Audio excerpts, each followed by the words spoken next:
Hey everybody, my name is Chris Americos. Welcome to another video. In this video, I'm going to talk about what it means to be fluent so that you can understand American English speakers and so that you can understand some American slang. First of all, what does it mean to be fluent? Being fluent really means just being able to understand people. So when people talk to you, you don't have to translate the words in your head. Right? So when we translate, it slows us down and we have to think a lot longer. But there's also another problem when we never think about what we're saying and we just speak and speak and speak. These are two different problems that affect people, that make them sound like they're not fluent. So on one hand, if we don't think enough, then you might just say lots of words and try to get all the ideas out of our head, and it doesn't sound correct, so it sounds a little bit strange to people because we're saying lots of incorrect things and we never stop to get any feedback about what we're saying.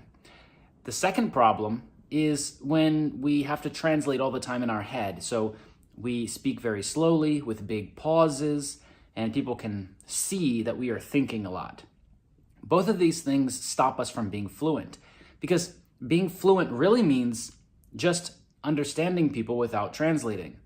And it doesn't mean that you can't translate at all. It just means that in any situation where a person is speaking English with you, you can ask in English for more information so that you understand what they're saying.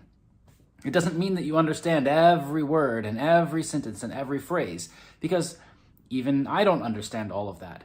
Sometimes I go to a different country and I meet a person from Australia or from Ireland or from another place, and they're a native speaker, but they have different phrases and words. So I might need to ask them to explain what that means to them. So it's not only about being a native speaker or a non-native speaker.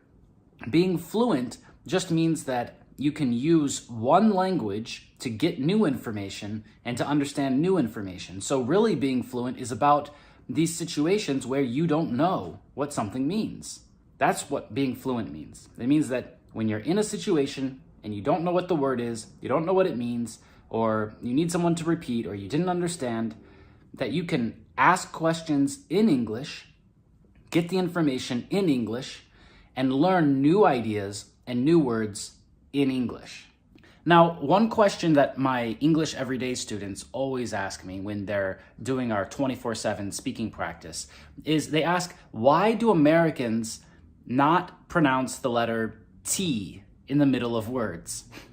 And they're talking about words like better, the word better. Now, maybe you always studied British English at school and you think that this word should be pronounced better or better. But in American English, it's better. It's better. So the T in the middle of the word sounds a little bit like a D. If you ask a native speaker if they're saying a D sound, they're going to tell you that they're not. They're going to tell you that they're saying T. And it's just that they're holding the sound back a lot. And to other people from other places who speak other languages, it sounds like a D sound. Now, there's a special rule about when we do this, when American speakers do this. And the word better, it has a vowel sound before the T in the middle of the word. A vowel sound is things like ah, eh, I, e, o, oo. These are vowel sounds because vowels are the letters A, E, I, O, and U, and sometimes Y. So after those vowel sounds, if we have the letter T, and then after the T, we have the sound like at the end of the word, like in the word better, then American English speakers usually change this T sound to sound like a D. Now, there's another rule too. When there's a vowel sound before the T, and after the T, there is the L sound. For example, in the word metal, like the top of that building is made of metal. So in American English, this also sounds like a D sound. So these are the two main situations when American English speakers change T sounds to D sounds. It's when there's a vowel before the T, and after the T, there's the sound or the L sound. There's a lot of examples of this. For example, the word daughter. In American English, it's usually daughter, daughter. So you can see that it sounds a little bit like a D, but it's not. It's a T, but it sounds a little bit like a D when American English speakers say it. Another good example is water. Do you drink water? I drink water all the time. It's my favorite. So water, it sounds a little bit like a D, right? And another word is little. Little, like small. Some things are big and some things are little. And there's just a little difference between this sound being a T and a D, right? Or, for example, another word, an animal, turtle. Turtle. So these are some examples of when American English speakers say more of a D sound instead of a T sound, even though in the word it's written with a T. Okay, the last thing we're going to do in this video here, just to keep it really short and easy, is to go over a few American English slang phrases. So one of these phrases is the word bummer. Bummer. And it's not about being a bum. It's about something that disappoints you. You might say, that film was a bummer. And it means that you wanted the film to be better. You were disappointed by the film. Another good American slang phrase is laid back. Laid back. Laid back means relaxed or calm or easygoing. And we might say, John is really laid back. It means he's easy. It's not difficult for you to find something to do with John because he will do anything. He just does whatever you want. He goes with the flow. That's another slang phrase, right? To go with the flow. It means to do whatever is easy. That it's not hard for you. You can make plans with people and you don't really mind what you do. You just want to make plans with people and do it. Another example of American slang is the word bomb. Now, usually when we talk about a bomb, we're talking about war. A plane drops a bomb and right? Usually this is what a bomb means. But in slang, we can use this word as an adjective. We might say, that hamburger was so bomb. That means it was really good. It was high quality. It was really tasty. Another one of these strange American slang words is the word sick. Now, usually sick means ill, like when you don't feel well. Maybe you need to go to the hospital. But in slang, this means that something is very, very cool. It's awesome. We could say, that film was sick. That means that it was a great film. I really liked it. It was really cool. Sometimes you'll hear American people say the word sweet, and they aren't saying it about food, and they're not saying it about a person, right? Like my sweetie, like someone who's very nice and kind. No, there's another meaning of this word in American slang. If you say that something is sweet, it means that it's great. It's like when you hear somebody saying something, they're like, okay, let's meet at the cinema at 5 o'clock. And you're like, sweet. It just means cool. I like it. It's good. So you can see that there's a lot of American slang words that mean something like cool, that something is enjoyable and we like it. But there's also a slang word for the opposite thing, when something is not cool. Maybe you think it's boring, it's not high quality, you think that it's not so interesting. You can say that it's lame. Yeah, you could say it's lame. You could say that party last night was so lame. That means it wasn't cool, it wasn't fun, it was kind of stupid, it was lame. Okay, another American slang phrase is ripped. Ripped, to be ripped. You could say, Mike is so ripped. This means that he's very muscular. I'm not ripped. I don't go to the gym enough to be ripped. But maybe Mike is ripped because he goes to the gym. So it means that someone has big muscles. All right, another word that we can use in slang is cheesy. So usually cheesy is about something that has cheese in it. But when we say that something or someone is cheesy, what we mean is that it's not so funny, it's kind of stupid. Like, that joke was really cheesy. And that means that the joke was only a little funny and it's kind of a stupid joke. Another really popular American slang phrase is shady, or to be shady. We could say, there was a shady guy outside the shop last night. What does it mean if he's a shady guy? Well, if someone is shady, it means that they're suspicious. They're doing something strange, and you think maybe they are going to do something bad. So shady, it's like a person who's in the shadows. It's not clear what they're doing, and maybe they're doing something that they should not be doing, maybe something illegal. All right, another example of American slang is the word flaky. You could say, John is so flaky, he makes plans and then he doesn't show up, right? He doesn't do what he says that he will do. This is what a flaky person does. We even have a verb, to flake. And this means to not do the plan that you said you would do. So it's not good to be flaky. I really don't like it when people are flaky. And the last American slang word that we're going to learn today is beat. In the verb to be beat, we could say, I worked for 14 hours today. I am beat.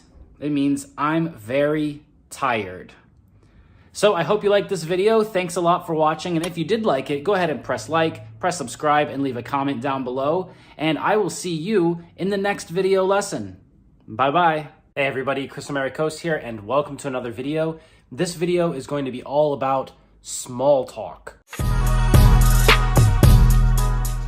And small talk doesn't mean that I'm just going to use small words. You can use big words even when you do small talk. So small talk is just when we first start a conversation and we talk about things that are not very serious. They're not huge, big, important things. They're just usual things that people talk about. And it's very easy conversation, very light conversation. We call this small talk. And in different countries, you need to do a different amount of small talk in the beginning of a conversation before you talk about something serious. So in some countries, you need a lot of small talk. You might do small talk for 5 minutes, 10 minutes, 15 minutes before you speak about something serious. And in other countries, you might only need, 30 seconds or 1 minute of small talk before you speak about the real topic. So in this video, we're going to talk about a few strategies for small talk, and I'll give you some examples. Now, when we first start with small talk, there are some questions that we usually ask. We ask questions in English like, how's it going? Or how are you doing, right? And you've probably heard English speakers say this a lot. They like to start conversations by asking about how you feel. And it's common, it's usual, and it's polite for us to say, I'm fine, how are you? And to ask the person back. Now, another part of small talk that a lot of English speakers do at the beginning of a conversation is when they talk about the weather. They might say, it's so cold outside today. Or they might say, it's so hot, I can't stand it, right? They'll make a comment about the weather right now. And they might even ask you how you feel about the weather. Another common starting point for small talk is when we ask about current events or things that have happened recently in your life. So someone might say, what have you been up to recently? Or what have you been doing recently? Or they might say, what's new with you? What's new in your life? And these are big questions that you could probably answer them for a long time, right? You could go on, and you could say lots of things about what's new in your life and what you've been doing. And typically we answer it in a short way, though. Even though it's a big, serious question, we don't think that it's so serious, right? We don't tell them everything that's happening in our whole life. Many English speakers will answer this question by saying, not much. This phrase, not much. When someone asks, what's new with you?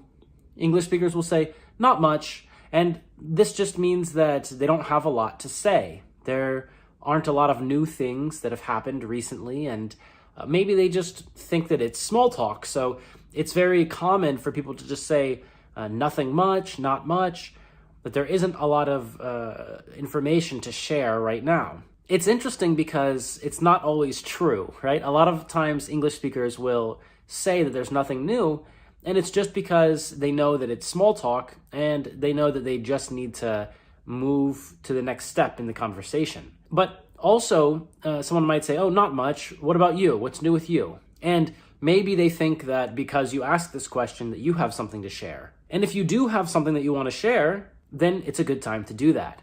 But typically, we see these kinds of topics at the beginning of a conversation used as small talk. So it's not the main subject of our meeting or of our talk, our conversation. It's just things to get warmed up. And that's really what small talk is doing. Small talk is just warming everybody up to the conversation so that we are ready to go when it comes time to discuss the main topic. Okay, now let's talk about some strategies for doing small talk, for communicating at the beginning of a conversation with someone who maybe we don't know so well, or maybe even someone who we do know very well. So one small talk strategy that you should remember is to ask open-ended questions. I see a lot of my students who join our English Everyday speaking program, they have trouble making small talk because they only ask yes or no questions. We can call these closed questions, right? Because they have a limited number of answers. And when you limit the answers that a person can give you, well, then they're only going to answer within those limits. But if you ask open-ended questions, then a person has a lot more options of what they can say when they answer you. So instead of asking a question like, do you like ice cream? Maybe an interesting question to ask in the beginning of a conversation. Maybe if you're at an ice cream store, you ask this question, right? But if, as an example, if you ask the question, do you like ice cream? Then there's really only a few answers, right? Yes and no. Those are the main answers that someone will give. But if you ask the question, what kind of ice cream do you like? Then there's lots of possibilities. There's so many different types. So this is the difference between a closed question, a yes or no question, and an open question, or we might call it an open-ended question. So when we ask someone in small talk, what's new? Then there's a lot of options that they have. But if we ask them, did you see this movie? Did you watch this film? Then they can only say yes or no. And the small talk will be finished. So if you want to continue small talk, if you want to continue going, and if you want to get the other person warmed up so that they start speaking more and share more information with you, then you want to use open-ended questions. So you could say, which films have you watched recently? This is an open-ended question. But if we say, have you watched any films recently? Then this is closed, right? Because it's only yes or no. Now, of course, even if we ask a closed question, a yes or no question, the person could expand on this, right? They could give us more information. But somebody who's not warmed up, not ready to speak a lot, then they might just take the easy way and say no or yes, and that's it. And then now it's your turn to ask more questions, right? So when we do small talk correctly, we get the other person to speak with us. But when we do it incorrectly, it sounds like an interview because we have to ask question after question after question. So that's how you know, really, if you're doing small talk the right way, because the person will open up. And that's the whole goal, is to get the person open, get the person ready to speak with you before you talk about more serious topics. Strategy number 2 for small talk is not about talking at all, it's about listening. Listening and speaking are linked so closely together, and many people forget about this. That's why in our speaking practice program, it's even as important as speaking is having listening practice. And it's really great to have listening practice with people from all around the world. That's why in our program, we have students from over 100 different countries, so you can really hear how a lot of different people speak and what they say and what they think about, and it's great practice. not only for you to speak about things yourself, but also to hear what other people say and then to react. And the way that you react when other people speak, we can call this active listening. Well, it should be active. You shouldn't just sit there and look at them, because this will make people think that maybe you're not listening or maybe you don't care. So active listening, this is our second strategy for small talk. When a person is speaking to us or with us, then we need to give them some signals that we hear them and that they can continue speaking. So imagine that you're speaking to me, and while you're speaking, at the same time that you're speaking, I make some noises, some sounds like this. You're speaking and speaking, and I go, okay, yeah, really, wow. So these are just some small words and small sounds that I can say to show you that I hear what you say. And in English, we want to do this sometimes. We want to do this often. When a person speaks to us, we want to give them these signals that we hear them. Now, if somebody speaks to me and I don't give these signals, then probably that person will think that maybe I just didn't listen to them at all, right? Maybe I'm just looking at them, but I'm thinking about something else. Like, my body is here in front of you, but my brain, my mind is in a different place. And sometimes that's true, right? Sometimes that happens. But instead, we want to do active listening where we give these signals. Another thing that might happen is if you just look at a person and you don't give active listening signals, then the person will probably stop talking and will ask you, do you hear me? Do you understand me? So if you're not sure, people usually will give you signals that you're not doing active listening if you're doing it the wrong way. They'll stop speaking in the middle of the sentence, or before they have finished what they're saying, they'll stop and they'll look at you and they'll ask you strange questions like, do you hear me? Or, hey, are you paying attention? They'll think that you're not paying attention. That's how it will feel to them. Or maybe they will just quickly say what they were going to say and then stop and then look at you. This is another reaction that some people have if you don't do active listening correctly. So we want to definitely work on active listening if it's something that is strange for you, if it's different from how it works in your language or in your country. The third small talk strategy that we need to know is we need to be excited. And this might sound a little strange because it means that we need to show some positive emotions, even in the situation when we might not really feel so positive. So we need to show some kind of excitement that we're listening and we want the person to continue. So let's go back to my example of active listening. If a person is speaking with me and I say, wow, that's so cool. Great. Oh, wow. If I say things like this, then it tells you that I'm actually interested in what you're saying.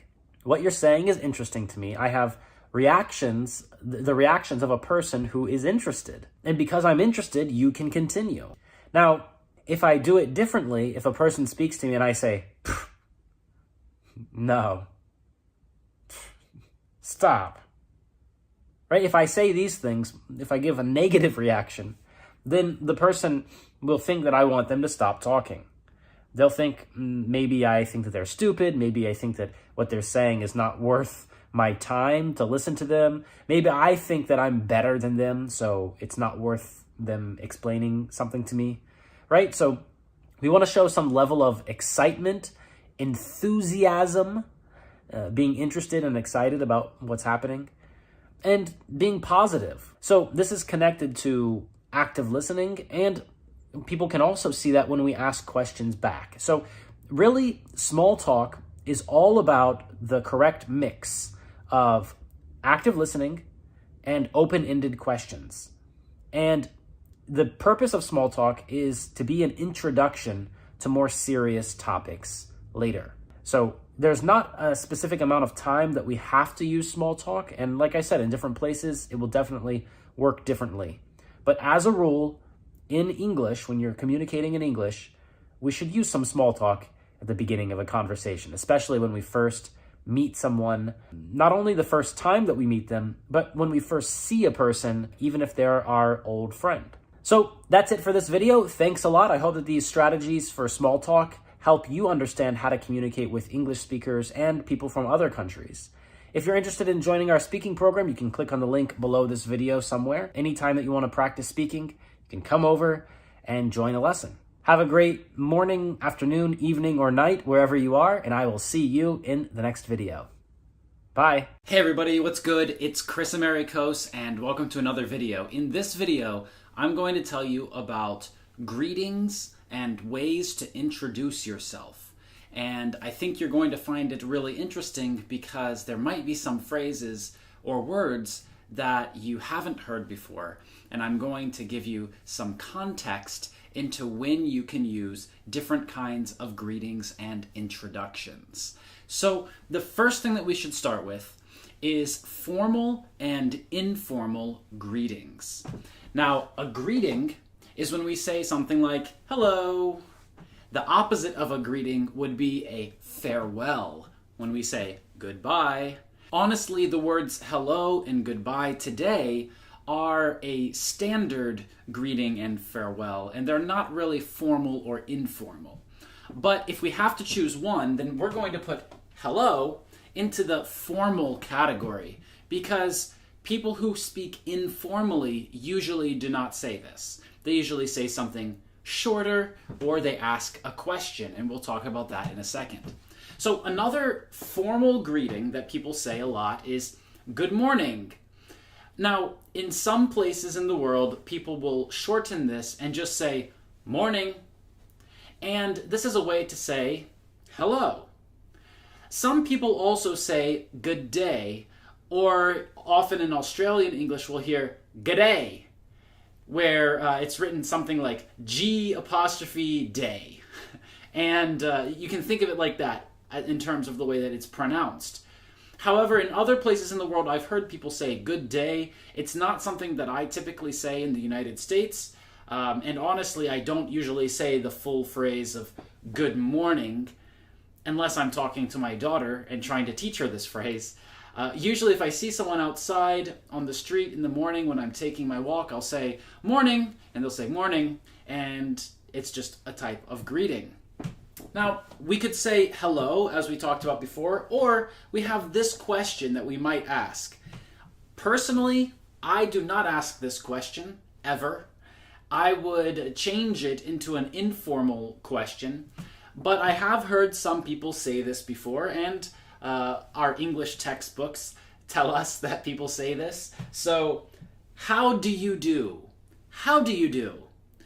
This is a question, but it's also a greeting. And you will see that in English, there are many greetings that are also questions.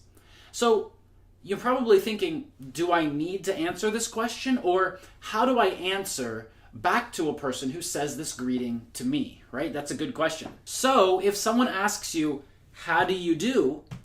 You can answer them. You can tell them about how you feel, how your day is, and then you can ask a question back. Usually we will ask the person the same question. We will say, and how do you do? Now, honestly, I don't use these formal greetings very often myself, probably because I'm American. And in American English, people are usually less formal.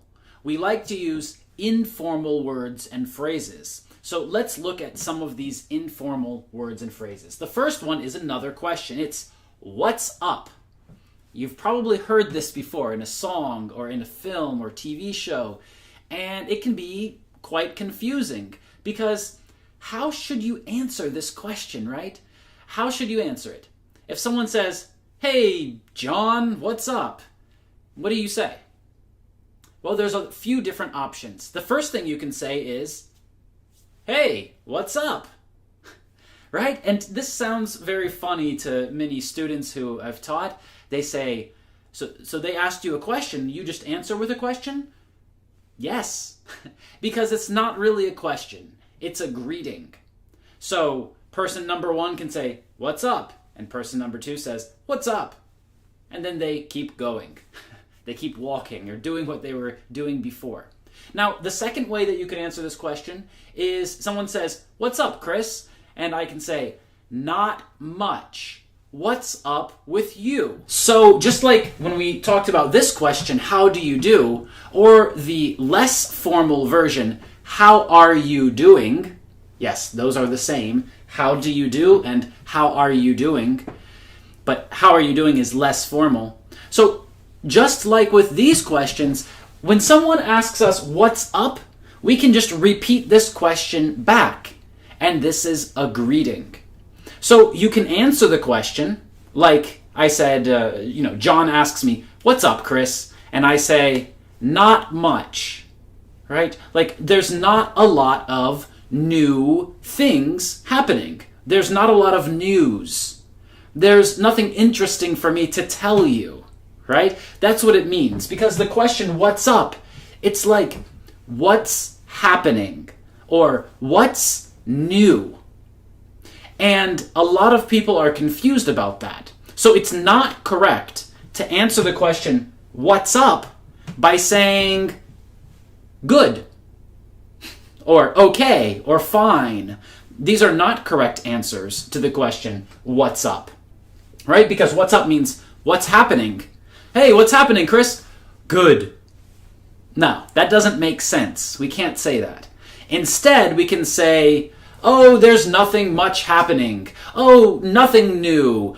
Oh, in my life everything is old and boring." We can answer like this. But we shouldn't say good or bad or okay. Because we didn't ask that. We didn't ask, "How are you?" or "How are you doing?" We asked, "What's up? What's new? What's happening?" So this is a very common question that is also a greeting, and it's very common in American English. Another one is, "How's it going?" How's it going?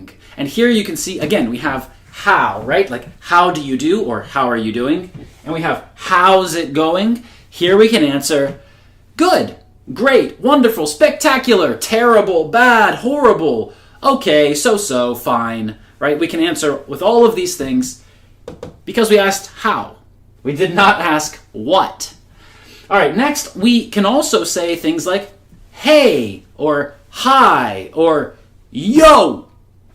And all of these introductions or greetings are ways that we can say hello in a less formal way when we want to use informal language. And again, in American English, it's very typical to use informal greetings when we meet a person, even when we meet them the first time. Now, it depends, of course, what the context is, what the situation is. If you go to a job interview, you probably do not want to walk into the room and say, yo, right? So you should probably say something like, hello, but I might also say, how's it going? How are you doing? Something like this. You should also remember that any time that we use informal language, we shorten words, and when we use formal language, we say the full words. And that's why saying things like, how's it going? Or how are you doing? With shortened forms like hower or how's, right? With apostrophe and then other letters, because we don't say the full words, this will be considered less formal. In formal language, we don't usually shorten the words. Okay, the next one that we could say is, we could say, what's good? What's good? This is another Americanism, an American English phrase. And it also means something like, what's up? Or what's happening? Or what's new? Now, there's another American phrase that means hello, but it's less formal. And this is howdy. This greeting is used in the southern part of the United States.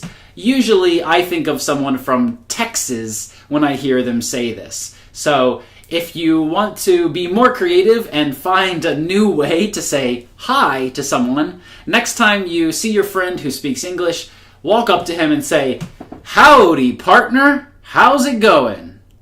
And you'll sound like a cowboy from Texas. Okay, we talked about greetings. Now let's talk about introductions. When we want to introduce ourselves to someone and say who we are and some information about who we are, then there are some different ways that we can do that. And we might want to add more information. So I'm going to show you how you can do this correctly. First of all, you could use your name, right? That's where we usually start. So we could say, I am Chris. That's simple, right? I am Chris. Or the shorter version, I'm Chris. Nice to meet you. Or we could say, it's Chris. Now, usually I don't introduce myself like this, right? If someone else introduces you, they could say, it's Chris, here he is, right? Or they could say, this is Chris, right? For example, John is talking to Mike, and I don't know Mike, and John introduces me to Mike. And John says, hey Mike, this is Chris. And this is a good introduction of me, and I can say, hi, nice to meet you, Mike. I'm Chris, right? So we could use all of these. Also, we could say it's, or we could say this is, when we're talking on the phone. So, for example, the next day, I call Mike, and I don't think Mike remembers who I am. Mike says, hello, who is this? I say, it's Chris.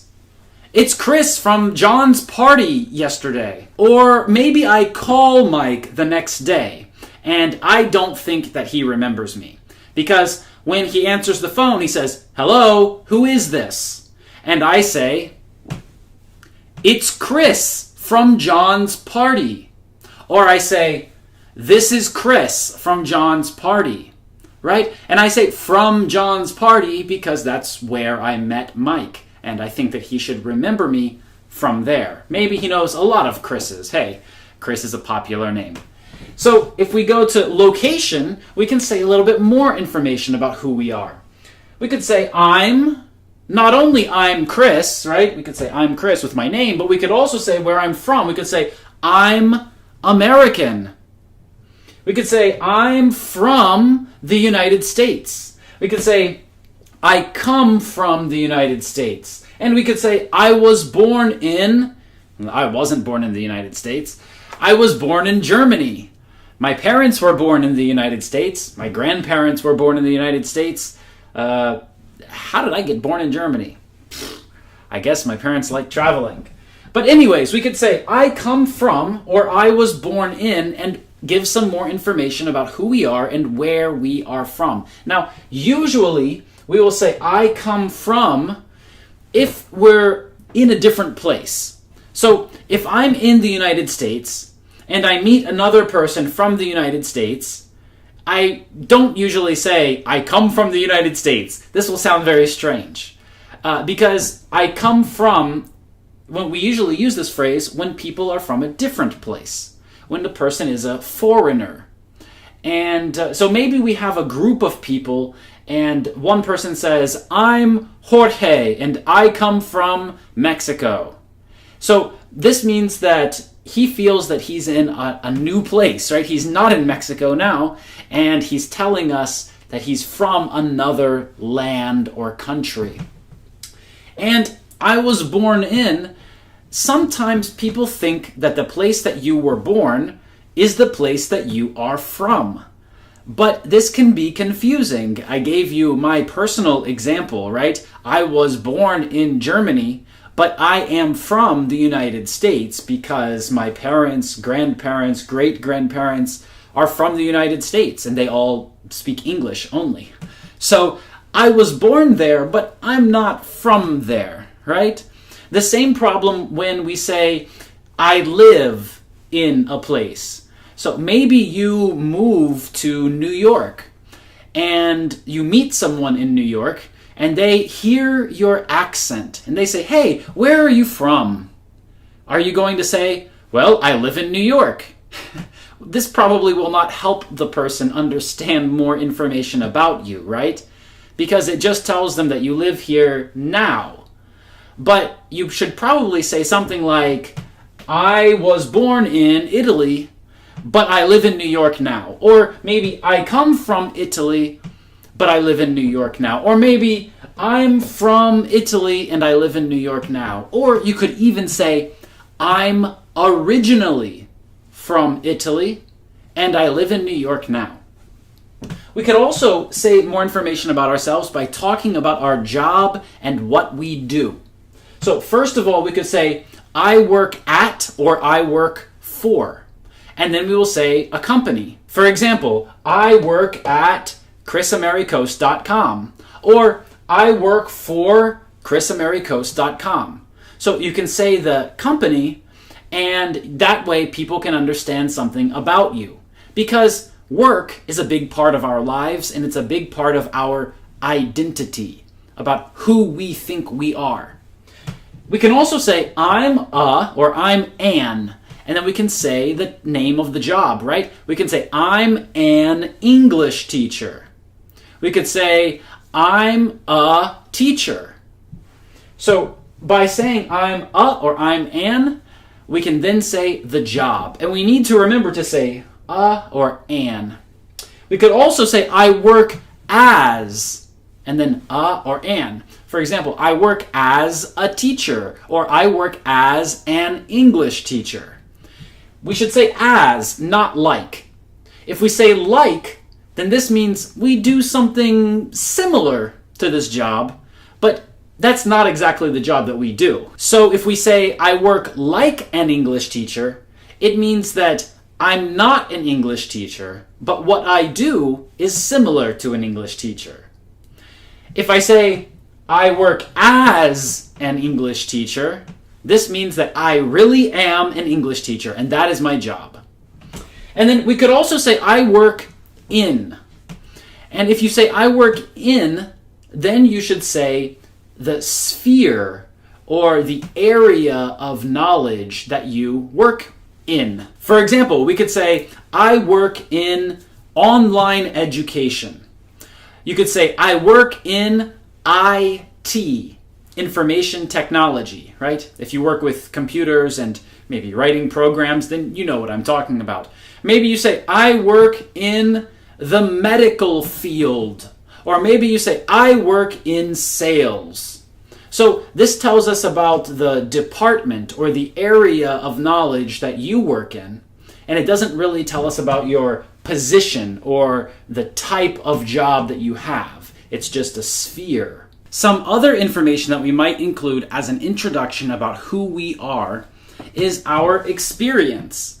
We could say, I've been working as a teacher for, over 10 years, more than 10 years. That's about me, but you might say, I've been working as a manager for 5 years.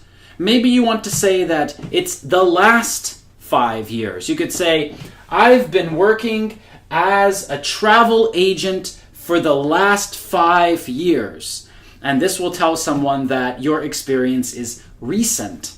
Now we could also say, I have been living in Rome for 5 years. Or I have lived in New York for 10 years. And this tells us about your living experience, not only your working experience. And it also tells someone that you know information about this thing or this place. So sharing some information about our experience is a good way to introduce ourselves, especially when we first meet a person and we need to do some kind of small talk, right? English speakers love to have small talk when they first meet someone, because when we share some small personal information, it makes the other person feel more comfortable because they know something about us and they've shared something about themselves too.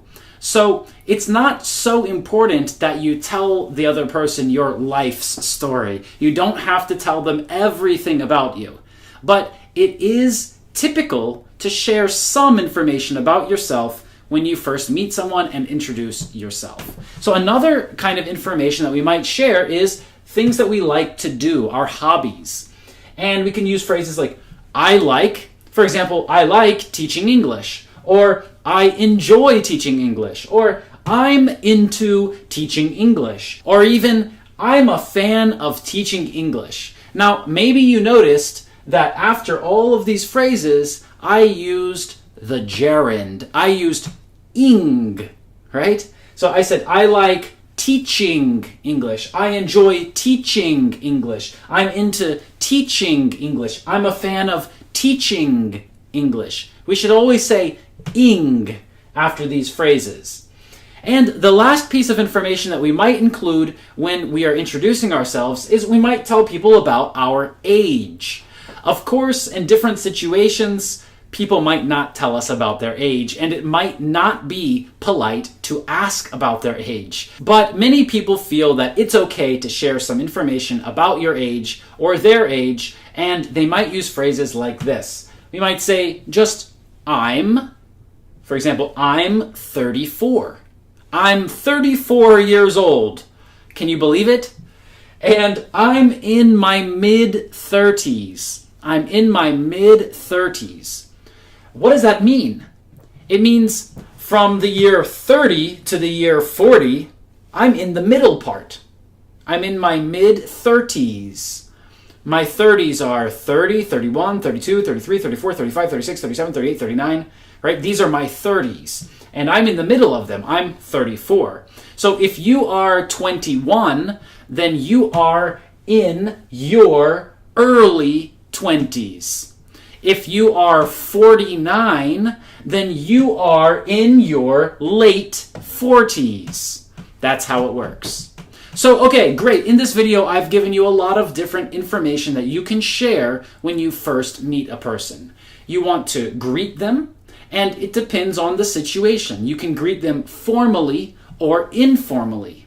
And then after that, we want to make some small talk and share some information about ourselves. And there are different types of information that we might share. I hope that you found this video useful, and I hope that you'll share this video with your friends. So if you liked it, make sure you press like, press subscribe, and hit the notification button so that you get notified when we have new videos released on this channel. And if you want to get speaking practice and practice speaking with professional native speaking teachers every day, and all you need to do is click on the link under this video to join our English Everyday program. It's very cheap, and you can join as many lessons as you want. So just click on the link under this video to join our speaking program. Thanks for watching this lesson, and I will see you in the next one. Bye-bye. Hey everybody, Chris Americos here, and welcome to another video. In this video, I'm going to tell you how you can express your opinion in many different ways. When you want to tell someone what you think, it's important that you can say your ideas very clearly. We want to communicate our ideas and communicate what we think to other people, and we want them to understand us correctly. And that's why it's important to know lots of different phrases that we can say so the person is ready to hear our opinion and to hear what we think. So the phrases that I'm going to teach you in this video today will help you state what you think, to state your opinion or to express your opinion. So let's get started. Of course, the first phrase that I think everybody knows is, well, I just said it, I think. Right? When we want to state our opinion or express our opinion, we can say, I think, and then we can say a phrase. We can say what we think. So this is the easiest way, and most people already know this, but there are many other ways that we can do this too. For example, we can say, if you ask me, and this means that if you want my opinion, I will tell you it, right? So we could say, if you ask me, I think pizza is the best food in the world. Maybe you agree with me, or maybe you don't. And if you want my opinion, here it is. If you ask me, I think pizza is the best food in the world. Okay, our next phrase is, as far as I can tell. And this means what I understand or what I can see is this, is something, right? So we might say, Is John coming to the party? Well, he's 30 minutes late, so as far as I can tell, he's not coming to the party. Another phrase that sounds very similar is, as far as I'm concerned. And this is more about my personal opinion that maybe I think something very strongly about. So maybe you say, Chris, is Halloween a real holiday? And I'll tell you, as far as I'm concerned, Halloween is not a real holiday. And this means my personal opinion about this really is that it's not a real holiday. I mean, come on. You dress up like a monster and ask for candy? That's not a real holiday. Another easy phrase that we can use is we can say, I feel like, or I feel that. Like if someone says, Chris, is English important? Should people learn English? Then I can say, I feel like English is an important language to learn. Or I feel that people should learn English. Yeah, that's my opinion. Okay, the next one is really easy too. It's just one word, honestly.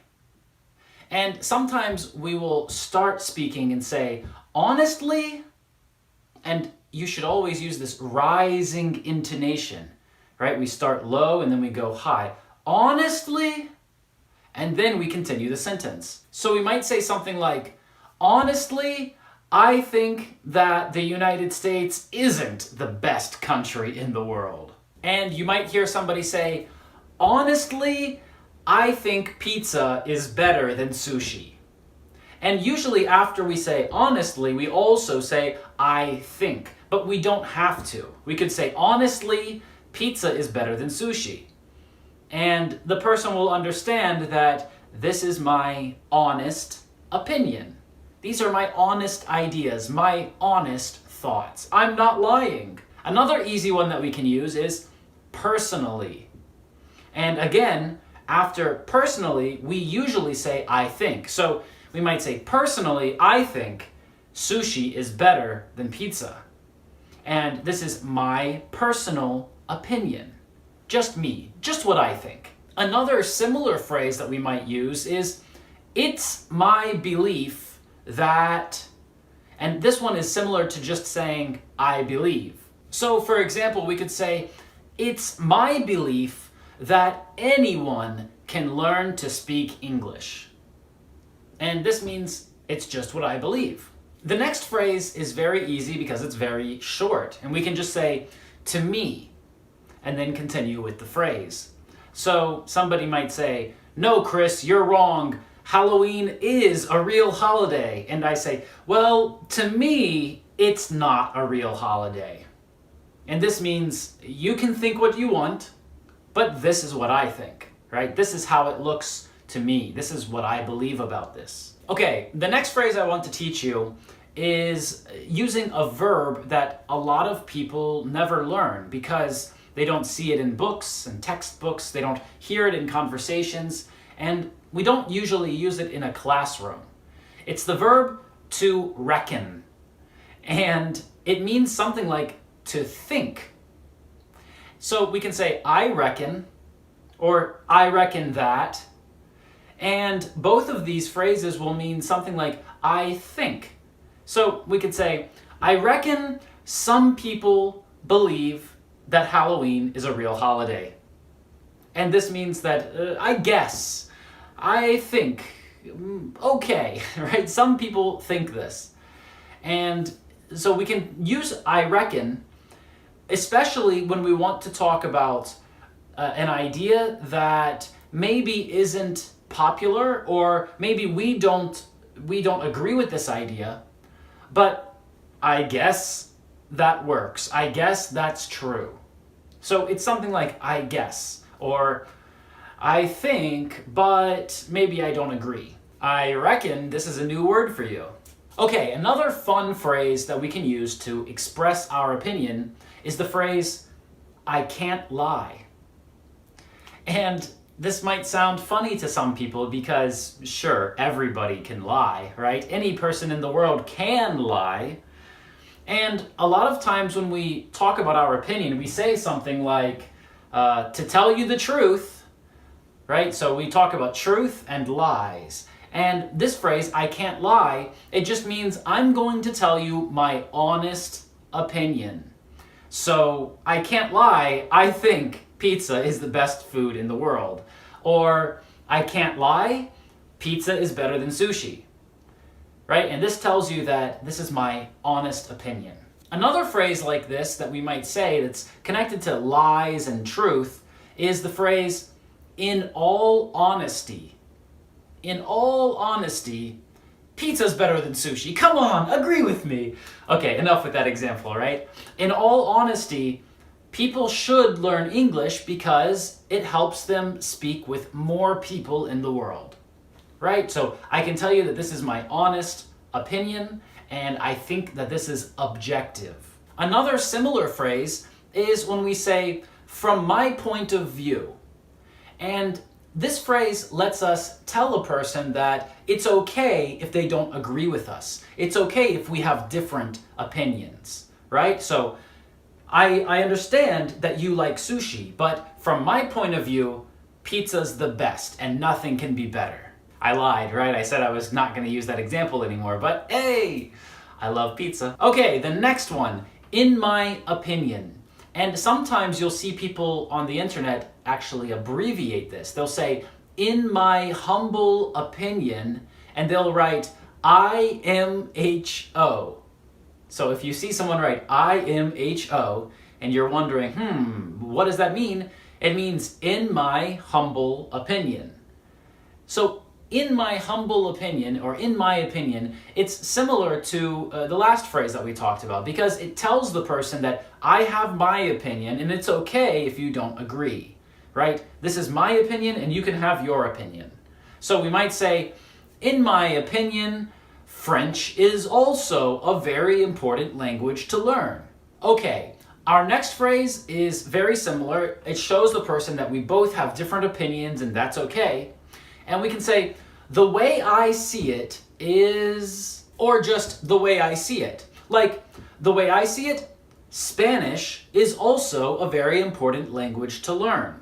And this tells the person that maybe you see it differently. Maybe you have a different opinion, but this is how I see it. All right, our next phrase is, it seems to me that, and here we show the person we're speaking with that maybe this is not true, right? This is my opinion and maybe it's not true. Maybe you can show me that this is not right, but this is what I think now. So we could say, it seems to me that most Westerners do not want to study Chinese, right? And I'm sure in the comments you can write and say, Chris, you're not right. Lots of Westerners, Europeans, Canadians, Americans study Chinese.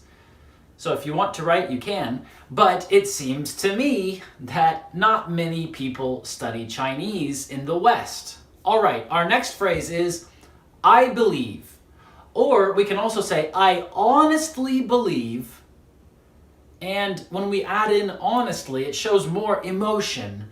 So we could say that I honestly believe that more Westerners should study Chinese because it's going to be more important in the next few years and decades. In fact, that brings us to our next phrase, which is, I would say that, for example, I would say that Chinese is already a very important language in the world, and more non-Chinese people need to learn Chinese.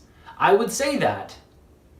And even though we use the word would here, it doesn't mean that this is some kind of conditional statement. It just means that if you asked me now, I would say this now.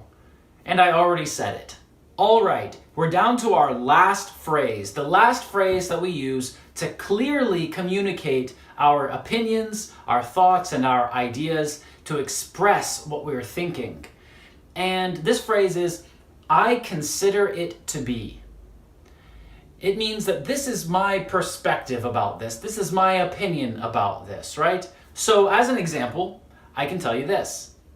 I consider it to be an honor to teach you English. Yeah, I think it's an honor. I think it's something special that I get to do, that I can teach you English. So thank you so much for watching this video, for learning some new phrases about how to express yourself. Because when you can express yourself clearly and people can understand you, then we'll have more effective communication and we'll have less problems in the world. So if you like this video, make sure you press like, press subscribe, and leave a comment down below. And I hope to see you in our next video.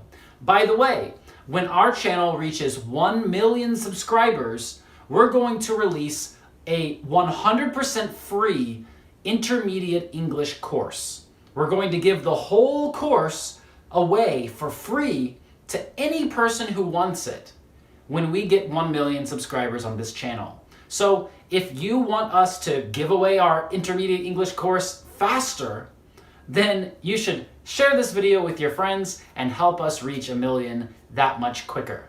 All right? Thanks a lot for your support, and I will see you in the next video. Bye-bye. Hey everybody, Chris Americos here with another English lesson for you. And today I'm going to be telling you different ways that you can answer when someone says, thank you. Yes, there are a lot of different ways that you can respond when someone says thank you to you. Many people think that the only thing that we can say is, you're welcome, but that's not the only way. But first, before we start this lesson, I have something very important to tell you. I'm going to give away a full intermediate English course for free. The whole program, all of the lessons for free to anybody who wants it. You don't have to pay anything and you don't have to enter any credit card or payment information. You can get it 100% for free when this YouTube channel and when my Facebook group, English with Chris Americos, reaches 1 million subscribers. Now, while I'm making this video, this YouTube channel has about 270,000 subscribers, so just a few, right? And our Facebook group has about 350,000 subscribers or followers. And when the YouTube channel and the Facebook group reach 1 million, I'm going to give away this full course, full intermediate English program for free to everyone. So if you're interested in that, make sure that you share these videos with other people and you help us reach 1 million. Okay, let's start our lesson. Now, here are some different ways that we might say, you're welcome. The first one is we might say, no problem. I say this a lot. When someone says, hey, Chris, thanks for giving me your intermediate English course for free, I will say, no problem. Or maybe I'll tell you, my pleasure, or it's my pleasure. A lot of these phrases that we use to respond when someone says thank you, we can say them with the word it's, or we can say them without this word. So, for example, we can say, it's no problem. It's no problem. Or we can say, it's my pleasure. It's my pleasure. And of course, we can also make these phrases much longer. Usually people use short phrases to have a quick conversation with people. But we can also make them longer. We can say, it's my pleasure to help you learn English. Or we can say, it's no problem for me to give you this course for free. So these are some different ways that people usually answer when someone says, thank you. Now, you might be thinking, why would we say no problem? We understand that it's no problem, right? We're just saying thank you. Where's the problem? And you're right that some people think that this is not a good way to answer when someone says thank you. They think, nobody said that there was a problem, so why are you telling me that it's no problem? But really, when we say no problem, we mean that it's very easy for me, that I don't think this was difficult, and I don't think that you need to say thank you. So many of our answers or responses in English will tell you that you don't need to say thank you. And this is a good way for us to say, you're welcome. It basically means you don't need to say thank you, but thanks. Okay, the next one is thank you. Thank you. Like, for example, when our channel gets 1 million subscribers and you say, thank you for the intermediate English course, Chris, I will say, no, thank you. Because you helped me get there, right? You helped me reach 1 million, and then I helped you by giving you this full program with lots of lessons for free. Another one that we can say is we can say, no worries, or don't worry about it. Don't worry about it. This is another way that we might say, you're welcome. Now, you might notice that we have a lot of different ways to say you're welcome in English. And why do we need all of these different ways? Well, it's because when we say you're welcome, this is just the standard answer. It's kind of formal. It's more formal than if we say no problem or my pleasure, right? So we want to remember that people don't like to answer the same way all the time. If everything is the same and if everybody says the same things, then it gets boring. We want to be more creative and more interesting. So that's why we have all of these other phrases. So you should write these phrases down, and the next time somebody says thank you to you, you can answer with, no worries, don't worry about it, right? You can say something like that. Okay, another one that we might say is, don't mention it. Don't mention it. It means you don't need to say anything about this, right? Don't mention it. So it might sound strange that someone says, thank you. It's very positive, right? And they're showing you that they really like that you did this. And you say, don't mention it. It doesn't sound so positive. It sounds more negative, right? When we say don't. Like, don't worry about it. Don't mention it. And I can tell you a story. Some of my students are confused by this because they'll say, thank you. I say, don't worry about it. And then they tell me, Chris, I'm not worried. And this, of course, sounds very funny to an English speaker because when we say, don't worry about it, or we say, don't mention it, or we say, it's no problem, this doesn't mean that it is a problem. This doesn't mean that before that there was a problem, or it doesn't mean that somebody was worrying about it. It's just a special phrase and a special way that we say, you're welcome. Another way that we might say you're welcome is anytime. Anytime. And this means that I'm ready to help you again. So you say, Chris, thank you so much for putting together these lessons for us. And I say, oh, anytime. Because, hey, it's not a problem for me. I love it. Might also say, sure. Now, this one is a little, I probably wouldn't say it because it doesn't really say you're welcome so much. It just says, I hear you, right? Like, okay.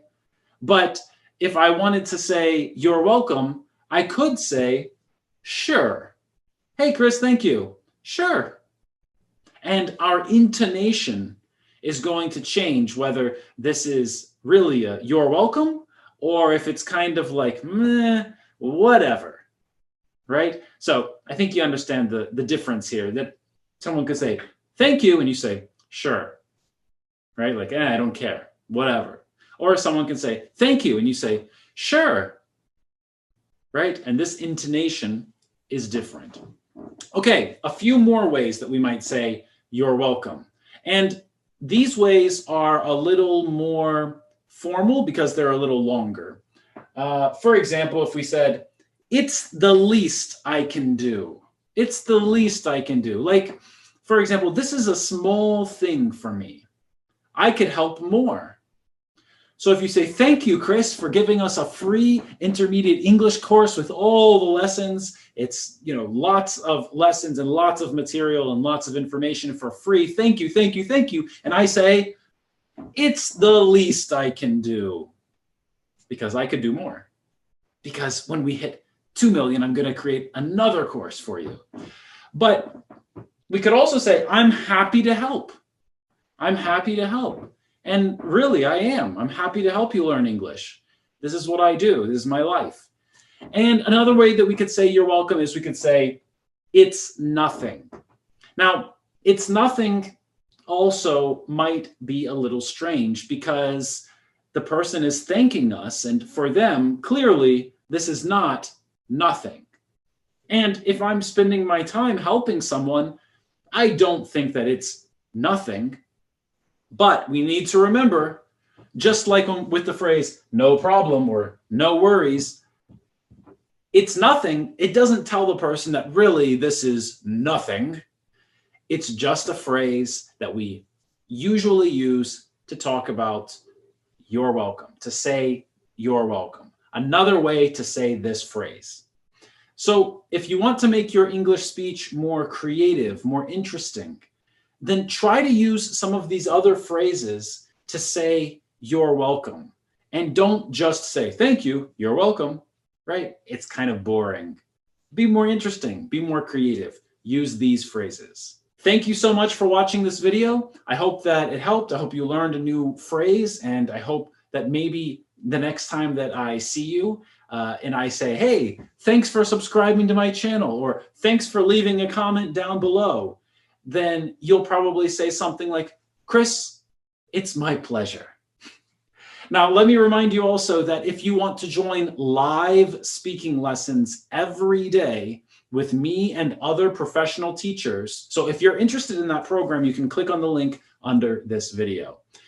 But even if you don't join our live speaking lessons, I hope to see you next time on YouTube, or in our live speaking lessons, or on our website, or maybe even in our free intermediate course when we hit 1 million subscribers. Thanks for watching, and I will see everybody next time. Bye-bye, and have a wonderful day.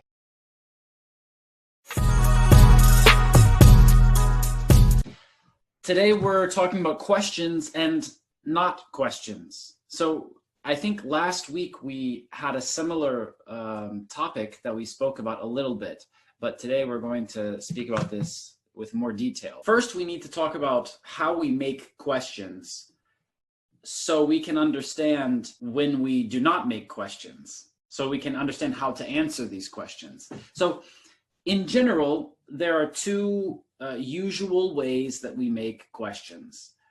There are some other ways too, but right now we're going to talk about the main two types of questions. It's to be and not to be, like Shakespeare. To be and not, or not to be. So this is actually important in English grammar, because to be has different grammar than every other verb that's not to be.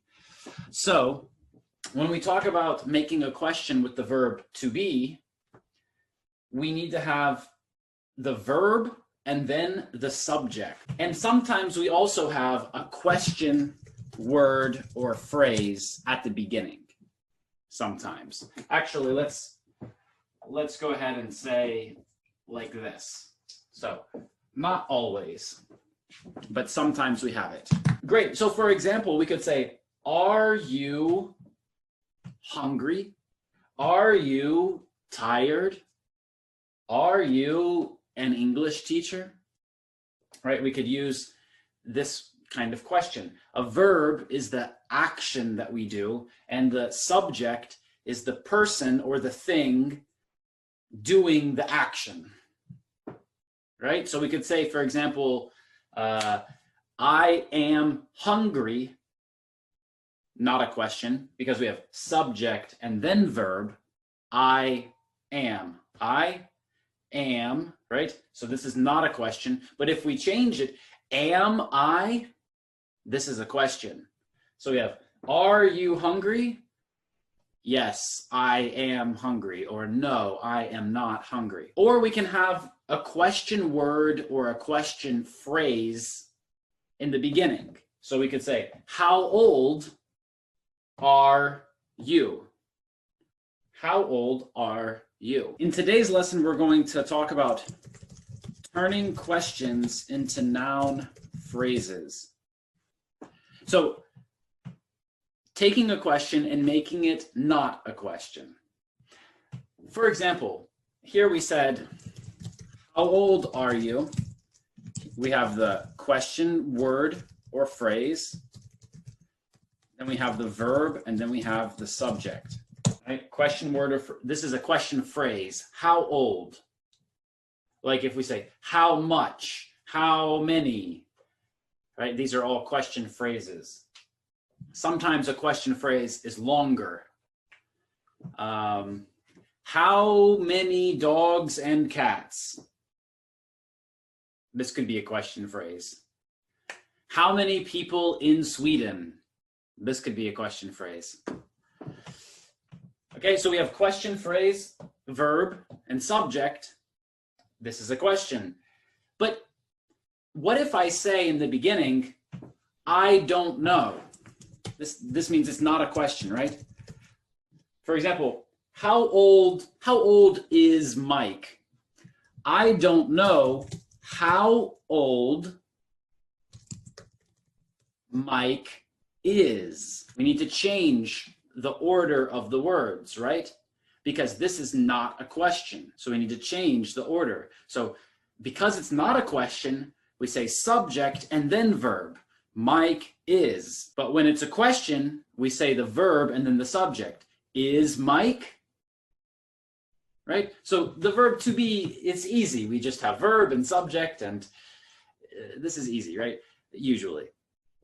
So we could say, how old is Mike? I don't know how old Mike is. How old Mike is. Or I don't care how old Mike is. Or I don't want to know how old Mike is. Right? We can say something in the beginning and then use this phrase, but it's not a question. So this is with the verb to be. But most verbs are not the verb to be. So for every other verb, run, think, jump, swim, sleep, do, have, for all other verbs, not to be, and we have a different structure, a different format. So again, we can have a question, word, or phrase. Then we have a helping verb. Then we have the subject, and then we have the main verb. So just to write it again in one line, question, word, or phrase, helping verb, subject, and main verb.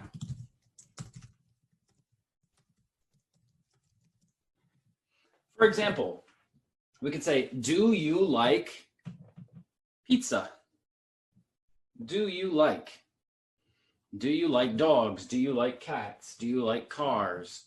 Do you like? Here we have a helping verb, subject, and the main verb. So this question is about liking something. It's about like, because that's the main verb.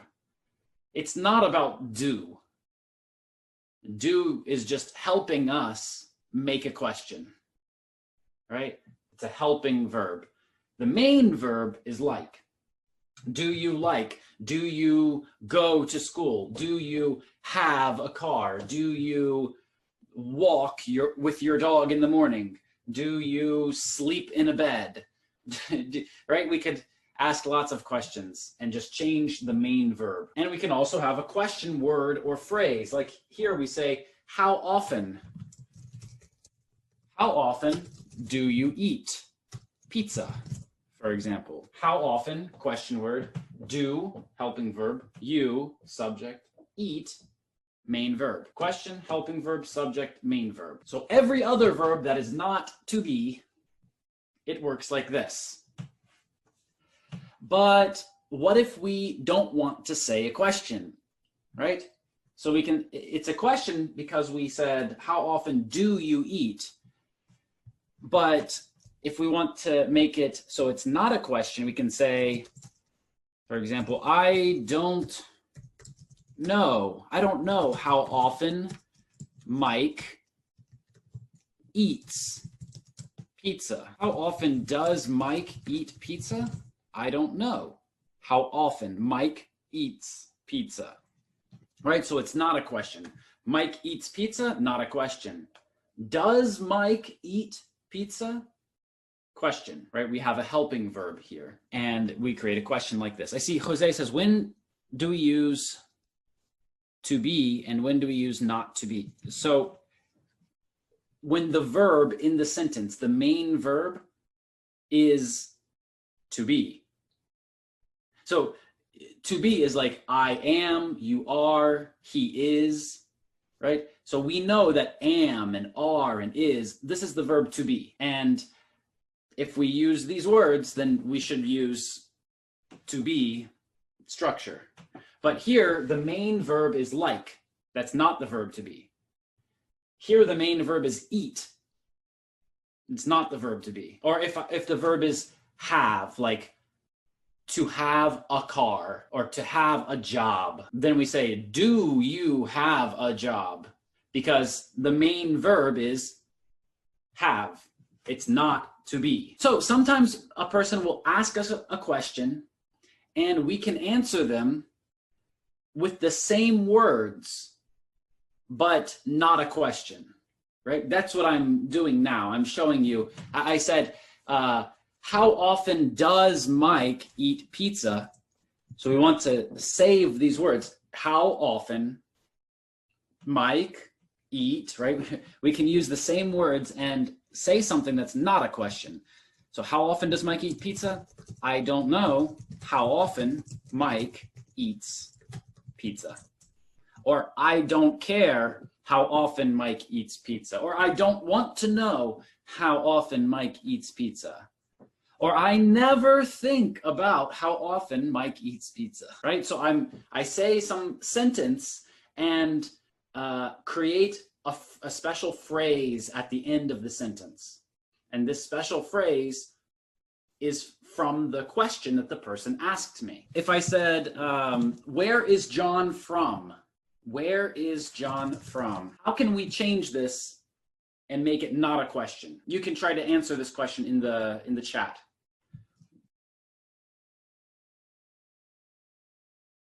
Hey everybody, Chris Americos here, and welcome to another video. In this video, I'm going to teach you phrases that you can say when you want someone to repeat themselves. When you want someone to repeat themselves. When you want someone to... Okay, I think you understand. So if you don't understand what somebody says, you can say these phrases and ask them to say it again. Let's start with some easy ones. The first one is, sorry? And you should definitely move your eyebrow up like this when you say, sorry? Right? If you can do that, then go ahead and try to do that. Just look in the mirror and say it to yourself. Sorry? Sorry? And the intonation here is really important because we want to make it like a question. We want to use question intonation. And question intonation rises. So we say, sorry? Sorry? And this means that we didn't hear the person or we didn't understand them. And the other person should repeat back to us. Now, sometimes we use sorry together with other phrases, and I'll give you some examples of that right now. The next phrase that we might use is come again. Now, this one is kind of funny to say, and not everybody says it, but some people do. And they might hear you talking and you say something that they don't understand. They look at you and they say, come again? It means say it again, please. Now, you probably know the next phrase. It's just one word. We can just say, what? But some people think that it sounds kind of rude. Like you tell me, Chris, I love your videos. And I say, what? It sounds kind of like I don't believe you or something like this, right? So it's not the most polite way to tell someone that you don't understand. Another phrase that we might use is excuse me. Excuse me. This one is very similar to sorry, and it tells the person that maybe I didn't hear you or maybe I didn't understand you, but the phrase excuse me might also mean that I think you said something terrible, right? Like, Chris, I hate your videos. And I say, excuse me? Now, with the intonation, we should be able to understand if the person is just telling us that they didn't hear us or didn't understand what we said, or if the person is offended by what we said. And if they're offended, they might say, excuse me, right? You'll be able to hear it from the intonation. But if I didn't understand the person, I will just say, excuse me? With just simple question intonation, with the rising intonation at the end of the phrase. Now, let's look at some longer phrases, but phrases that maybe are a little more polite and that definitely tell a person that we just didn't hear them or we didn't understand them. The first one is, what was that? And we can replace the word that with other words or a longer phrase, like, what was it that you just said? Or what was the last word that you said? For example. And we can tell them exactly what we didn't hear clearly or what we didn't understand. Another phrase that is similar to this is, what did you say? What did you say?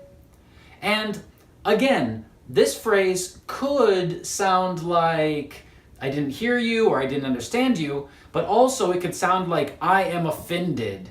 Like you said, Chris, your videos are terrible. And I say, what did you say? Right? Like, are these words serious? Because this is rude. So sometimes it has this meaning. We might also add something to this phrase, like, what did you just say?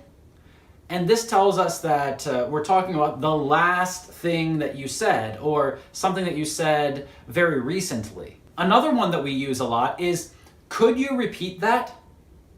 And again, we can change the word that and use other words. Like we could say, could you repeat the last word that you just said? Now, you probably know if you've watched any of my other videos that using the word could is very polite. So another phrase that we can say is, could you say that again?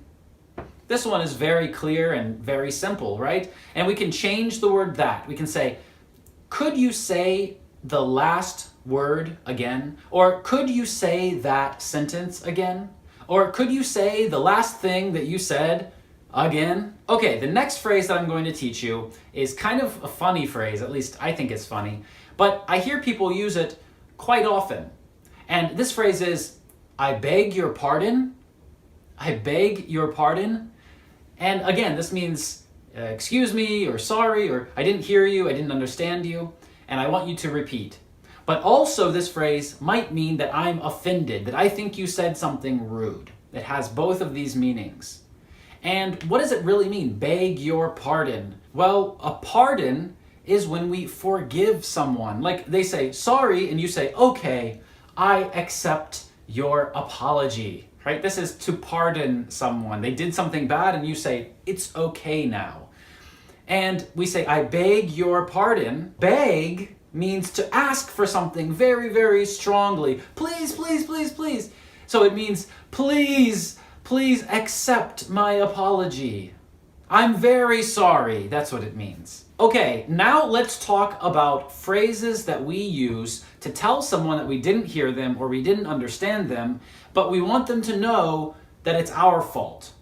Because sometimes when we repeat again and again, and we tell a person, sorry, excuse me, what did you say? Could you say that again? Maybe they feel like they are not clear, right? And sometimes that's true.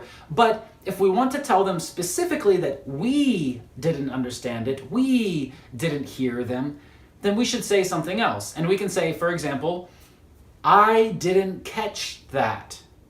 I didn't catch what you said. Could you say it again? And these phrases where we tell the person that it's our fault, we usually combine them with the other phrases that we've already learned today. So we might say, sorry, I didn't catch that. Or sorry, I didn't catch what you said. This means I didn't hear what you said, or I didn't understand what you said. We might also say, I didn't get that, or I didn't get what you said. Could you say it again? And another one is, I didn't hear you, or I didn't hear that, or I didn't hear what you said. We can also very simply just say, I don't understand what you said. Could you say it again? Or, sorry, I don't understand what you just said. Another phrase like this is when we say, I don't follow. I don't follow what you just said. And when we say follow, it means that we don't understand or we didn't hear what they said. Okay, the last phrase that I'm going to teach you in this video today is, I'm lost. Now, usually we say I'm lost when we're walking in a city and we don't know where we are, or we don't know where we're going. And we find a person, oh, help me, where's the bank? I'm lost. But we can also say I'm lost when we don't understand what a person is talking about, right? So maybe I tell you, oh, there's going to be a new video on Friday and then a new video on Monday, but not on Monday, only on Thursday. But so are you confused? I'm confused. I confused myself. So in this situation, you can say, Chris, sorry, but I'm lost. Could you say that again? Because I'm completely lost. And this means I don't understand what's happening. So I hope this video helped you understand different ways that you can ask someone to repeat information and ways that you can tell them that you didn't understand something. If you like this video, make sure you press like, press subscribe, click on that bell button so you get a notification when new videos come out, and leave a comment down below telling me why you liked it or why you didn't. And I also want to remind you that when we get 1 million subscribers on this YouTube channel and 1 million followers on our Facebook page called English with Chris Americos, we're going to release a 100% free, complete, full intermediate English course. And don't forget that we have speaking lessons every day, 7 days a week, 365 days a year, and you can get speaking practice with professional teachers and native speakers and other students from everywhere in the world. Right now, we have students from about 70 different countries in our program, and we would love to see you at the next lesson. Just click the link under this video to join our live speaking lesson program called English Every Day. I hope to see you at the next lesson. Bye-bye. Welcome to another video, guys. Today's video is about making and accepting apologies in English. So I'm going to give you some examples of words and phrases that you can use to apologize. But before we get started, let me tell you who I am. My name's Chris Huntley, or you can call me Chris Americos. And I'm here because I love to teach English. It's just something that I really love doing, so I try to do it as much as possible. And that's why I'm here. So let's get started with 13 ways to make apologies. That's right, there's more than 13, but I'm going to talk about 13 of them today. The first one is sorry. Now, sorry can be very confusing because there are a lot of different meanings of sorry. Usually when someone says sorry and they're trying to apologize, this is talking about regret. They regret that they did something, and now they are apologizing for it. But sorry could have other meanings as well. For example, if we didn't hear someone well, we might ask them to repeat. We might say, sorry, what was that? Or maybe even just, sorry, and the person will understand that we want them to repeat what they said. So really, this is just short for, sorry, I didn't hear you, could you repeat that? Another meaning of sorry is when we use it in the phrase to be sorry for someone or to feel sorry for someone. In this case, it means that we sympathize with this person, or we understand why they feel bad and we feel bad for them too. And yet another meaning of the word sorry is bad quality or poor. For example, that was a sorry film, meaning that this film was not good or not of good quality. And of course, we can say sorry to apologize. Moving forward, we can also say excuse me. Now, usually when I explain this to students, I say that excuse me is about getting someone's attention. But sometimes excuse me is also used to apologize. For example, if you forgot something in a room and you go in the room and there's a meeting happening. You open the door, you look at everyone, and you say, "Excuse me, I forgot something." Now, in this situation, you could also say, "Sorry, I forgot something." And that shows that "excuse me" and "sorry" can both be used to apologize. Another phrase we often use when we want to apologize is "forgive me." This one is more formal compared to "sorry" and "excuse me." You probably won't hear young people say this very often, if ever, but you will probably hear this in films. Another apologetic phrase is "I shouldn't have." For example, "I shouldn't have come home late." Yeah, this isn't really an apology, but it's admitting that you did something wrong. So it's close enough. And this is the first of our phrases that uses I. The next one is "I'm ashamed."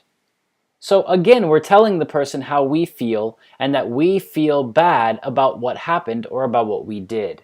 For example, "I'm ashamed that I didn't come home earlier." This is almost an apology, right? The next phrase is "I regret to inform you." And this is very formal. We use this phrase in formal writing, for example, a letter. And we can see this very often when we read an email or a letter after we applied for a job and they want us to know that we didn't get the job. They will say, "I regret to inform you that we will not be moving forward with your job application." So let's go to the next phrase, which is "I apologize." And I think this one makes sense. The best example is, "I apologize for being late." Now, a good question to ask here is, what's the difference between "I'm sorry" and "I apologize"? Well, on one hand, we could say that "I'm sorry" tells someone how I feel, and "I apologize" is something that I do. So this is a very important core difference. But on the other hand, let's make it a little simpler and say that apologize is more formal and sorry is less formal. It would sound pretty strange if you told your friends, "I apologize." Continuing with our I phrases, we have "I owe you an apology." Usually we use this phrase when at first we thought that we were right, or we thought that we did nothing wrong, and only later we understood that we were wrong. So we go back to the person who we wronged and we say, "Listen, I owe you an apology." And this basically means, "I was wrong." Another phrase is "my apologies." For example, "My apologies for being late." This phrase, again, is a little more formal than a lot of other phrases. So let's compare it with the next phrase, which is very informal, "My bad." This is a very informal phrase, almost like slang, and it means that I understand that I was wrong. My bad. We usually use this type of phrase for some small mistake. For example, "Turn the TV to channel 9. No, not channel 10, channel 9. "Oh, I thought you said channel 10. My bad." And another similar phrase is "my fault." "When we came home, the door was unlocked." "My fault, I forgot to lock it." These phrases are much shorter and more informal.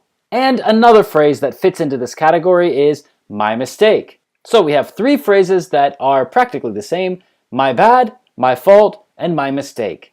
Next, let's look at the phrase "that was wrong of me." So again, this is a phrase that tells the person, I understand that I was not right. It's not exactly an apology, but people will understand it in the same way. But what do you say when a person apologizes to you? Do you just smile and look at them? No, of course not. That would be awkward. Instead, we need to know the phrases to say back to them. So, let's look at 13 ways to accept apologies. First, we can say, "That's okay," which means there's no problem, so you don't need to apologize. Another similar phrase is, "That's all right." Now, maybe somebody made a mistake, and maybe it's not all right. A lot of people still, in this situation, will say, "That's all right," because they don't want to listen to a person apologize. So when they say "that's all right," it really means stop apologizing. But anyways, we understand that it's a nice, polite thing to say after someone apologizes to you. Now, if somebody is telling you that they're really, really sorry, you can look at them and say, it's fine, which is almost the same thing as that's all right. But we have a lot of other phrases that talk about it as well. For example, it doesn't matter. Oh, I'm really sorry that I couldn't come to your party last night. It doesn't matter, everything is okay. Another one is, it's done. Now, when you use this phrase, some people will probably think that you are still angry. And it might not be clear that you accept their apology. But that's okay, because usually when we accept someone's apology, we use more than one of these phrases. So for example, it's fine, it's done, it's okay. Another thing we could say is, don't worry about it, which means this is not a big enough problem to make you worry. I use this one a lot. When someone says, oh, sorry I couldn't come to your party, I say, don't worry about it. Come to the next one. And another one of my personal favorites is, forget about it. So this one really means that there is no problem at all. Whatever problem you thought we had, you should forget about it. And I've used the next one as an example when explaining the other phrases, but you can just say, no problem. For example, I don't think I can help you with your homework tonight, sorry. No problem, I can do it myself. Another thing we might say to someone is, no need to apologize. I'm really sorry I can't help you with your homework. No need to apologize, I know you're busy. And another phrase that's sometimes used is an idiom or an idiomatic phrase. And this is, no harm, no foul. And this means if nobody was hurt, nothing was wrong. So you might say it after someone apologizes to you, like, I'm really sorry I didn't lock the door. Well, nobody got in the house, so no harm, no foul. Our next phrase is very logical, so I don't think we need to spend a lot of time explaining it. We can just tell someone, I understand.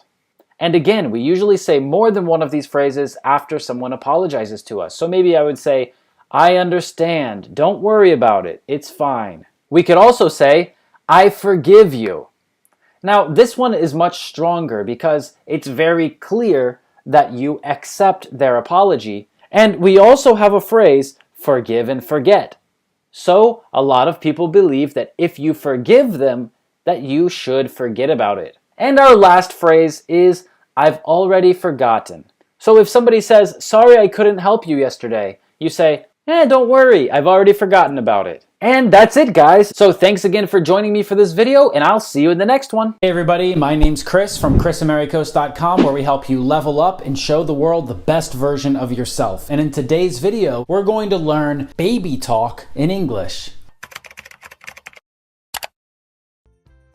What is baby talk? Well, linguists call this infant-directed speech. This is how parents speak to their children when they're very, very young. There are special words and phrases that people use when they're speaking to small children. And usually we call this baby talk. Using these words and phrases and intonation can also sound like you're speaking to a child, even if you're speaking to an adult. So you have to be very careful about when you use it. Because I'm not a small child, and if you use this when you're speaking with me, then it will feel very disrespectful, because it will sound like you're talking to me as if I were a child. But I'm not. I'm just a child at heart.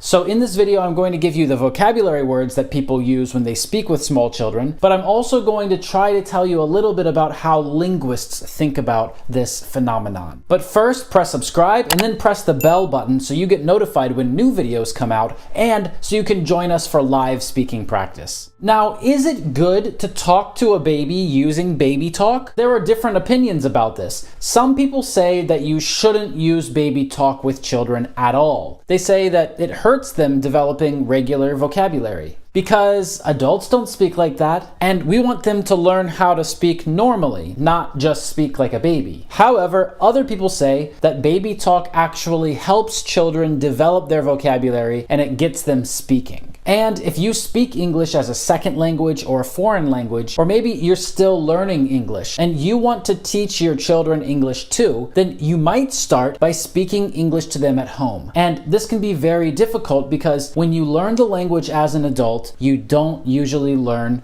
baby talk. It's just something that you don't usually learn in English books or English courses. But no matter what your reason is for watching this video and learning baby talk in English, there are three main categories of words and phrases that can help us understand why baby talk works the way it works in English. The first category is something that linguists call reduplication. And this basically means that we say the same word twice. Bye-bye. A great example of this is bye-bye. Why do we say it twice? Why don't we just say bye like normal people say in English, right? Well, this helps to reinforce learning vocabulary in young children, and we see it a lot in baby talk. The word bye-bye isn't only reserved for small children. I mean, you've probably heard adults say bye-bye also. But intonation is also very important here. At the end of a video, I'll probably say bye-bye. But if I'm speaking to a small child, I'll probably say bye-bye. It sounds more like a song when we speak to a small child. But bye-bye is not the best example. It's just the one that everybody knows. Another good example of this is no-no. First of all, if somebody's doing something that you don't like or they shouldn't be doing, you can say, no,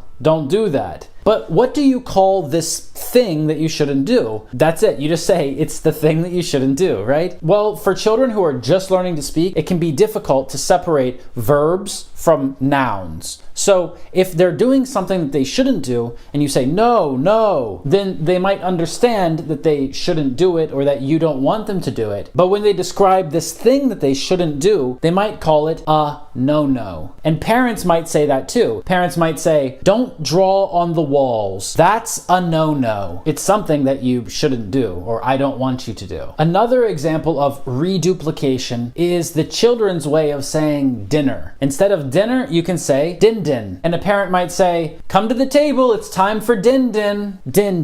Instead of saying dinner with two different syllables in the word that have different sounds. Instead, they just have one syllable with the same sounds repeated twice. We can hear a few more examples of this when we talk about going to the bathroom or the toilet. If they go number one in the toilet, then we might say that they go pee-pee. And we might ask a child, do you need to pee-pee? So we might use it as a verb, and we might also use it as a noun. And here it can be confusing, not only for children, but for people who are trying to learn English and learn baby talk in English. Because to pee-pee could be the verb, the action, to urinate. Or we could also say to pee, but this doesn't sound so nice. Or we could say to piss, which is more of a bad word. So those are verbs, but the word pee-pee could also be a noun, a thing, and it could have two different meanings. After you're done with the action, you might look down at the toilet and say, my pee-pee is in the toilet. And the parent might tell the child, you need to flush your pee-pee. Or they might say, oh, did you get pee-pee on your leg? So pee-pee can mean this thing that came out of our body, but it can also mean something different. It can also be a part of our body. The part of our body where this liquid comes out. Boys and girls have different ones, but both boys and girls can call it their pee-pee. So a pee-pee as a countable noun is a part of the body, but pee-pee as an uncountable noun is a liquid that comes out of your body. And then it can also be a verb, to pee-pee or to go pee-pee. Some people might also say wee-wee, and this would be the same as the verb to pee-pee. We could say to go wee-wee, and we could also say there's wee-wee in the toilet. But the next one, which is not the same, is poo-poo, and this is to go number 2 in the toilet. Similar to pee-pee, the word poo-poo can be both a verb and a noun, but it can only be an uncountable noun. It can never be a part of our body. So a child might go poo-poo, and a parent might ask, do you need to poo-poo? And then after the child is done, they might look in the toilet and say, my poo-poo is in the toilet. As an adult, we don't usually say poo-poo, but you can say to poop. Everyone poops, beauty. And this is not the nicest way to say it, like the verb to pee isn't the nicest way to say it. It's a regular, normal way that a lot of people say it. And as a noun, you might call it poop, you might call it feces, you might call it crap. That one isn't very nice. And a lot of English students think that they can just use the word shit. but that's a rude word, that's a bad word, and it's better not to use that. So to keep things very simple, the regular words are pee and poop, but children say pee-pee and poo-poo. Another example of reduplication in baby talk is when the child is going to sleep. We might say, it's time to go night-night. Wanna go night-night? Or some people might say, it's time to go beddy-bye. And the phrase night-night can double as a verb or as a farewell. When the child is laying in bed and you're turning off the light and you can say night-night, like good night. So a child might tell their parents, I don't want to go night-night. And they mean they don't want to go to their bed to go to sleep for the night. In many situations, there's more than one way to say something, even when we're using baby talk. And reduplication, or just saying the same sound twice, is only one way that we form baby talk. Another way that we form baby talk is by using diminutives, or smaller versions of regular words. And I don't mean smaller by the number of letters in the word. I mean that it sounds like it's a smaller thing. It's a nice little something. You probably have something like this in your language too. In fact, they say that in languages like Spanish, Russian, and Lithuanian, up to 40% of words can be changed to have diminutives. That's crazy when we think about English, which is relatively limited with diminutives. And it's very easy to make diminutives in English because all you have to do is add the E sound at the end of a word. So let me show you what I mean. We can do this with people's names. For example, my name is Chris. But if you said Chrissy, then I would think that you're speaking to me like a child and you're saying it's a nice little Chris. I would absolutely hate that. So never call me Chrissy. Never. But if I have a friend named Mike, his mother might call him Mikey, and that means small little Mike. In general, when we have the sound E at the end of a word, then it makes it sound like it's a smaller version. It's the diminutive of another word. And we use that a lot in baby talk. For example, when we like how something tastes, we might say, that's yummy. Or we might use a reduplication. We might say, yum yum. So the phrase yum yum just means that I like this food, it tastes good, but it's not an adjective, it's just an exclamation. And remember, very often young children can't differentiate a noun from a verb, and so they might say yum yum about a type of food that they like. Mama, I want some more yum yum. And this means I want some more food. But the word yummy is an adjective about something. So we can say, this is yummy food. If the food doesn't taste good, if we don't like it, then we'll say yucky, or this is yucky food. And it's not only about food. If a child is walking outside and picks something up and gets dirt all over their hands, a parent might say, oh, don't touch that, it's yucky. So in general, people use the word yucky to mean something that's undesirable, isn't tasty, or is just gross. And when you're eating something, you can say yum, or you can say yum yum, or you can say yuck. And all of these things are exclamations, just stating your opinion and how you feel about the food or the thing that you're in contact with. Another example where we have both diminutive and reduplication is when we get physically hurt. If a child falls down and their arm is bleeding, for example, they might say, ouch! This is an exclamation. And adults can say this too, ouch, or just ow. But a child might say, this is ouchie, or this is owie, and they'll add the E at the end, like we do with diminutives. Now again, children might use this both as a noun and as an adjective. They might say, I have an ouchie on my arm, I have an owie on my leg. But they might also say, this plant is ouchie. For example, if they're looking at a cactus and they touch it and they say, ouch. So usually we think of the word ouchie as a noun, a thing. It's a wound on the body or a cut. But we can also use it to describe a thing that hurts us. If the child goes to the doctor and the doctor is pressing different places on the child's arm, and in one of the places it's painful for the child might say, "That's owie," or "That's ouchie," and they mean that's painful or it hurts. Another word they might use is boo-boo. So a child might say, "I have a boo-boo on my leg," or "I have a boo-boo on my arm." And again, that's a cut or a wound of some kind on your body. There are a lot of examples of using diminutives in English with baby talk. One of the most common uses is with animals like doggy, kitty, horsey, piggy, ducky, froggy, bunny, birdie. So it sounds cute and fun when a child says, "Look at that horsey." It sounds strange when an adult says, "Hey, look at that horsey," unless that adult is speaking to a child. Another very common example of this is mommy and daddy instead of mother and father or mom and dad. So a very small child will usually say mommy and daddy, and then as they get a little older, they'll say mom and dad, and then as an adult, they might talk about their mother and father and call them mother and father. But the words mother and father sound a lot more formal. Now, earlier in this video, we talked about some words that are connected to the toilet and what we do with the toilet. But children don't call it a toilet. They call it a potty, like it's a small pot. And potty can describe the toilet itself, the seat where you sit, this whole mechanism, or potty can also be part of a verb, to go potty. And I might ask my daughter, "Do you need to go potty?" And when I ask this, I don't have to specify, do you need to go pee-pee or do you need to go poo-poo? But again, it will sound very strange if an adult is talking to another adult and says,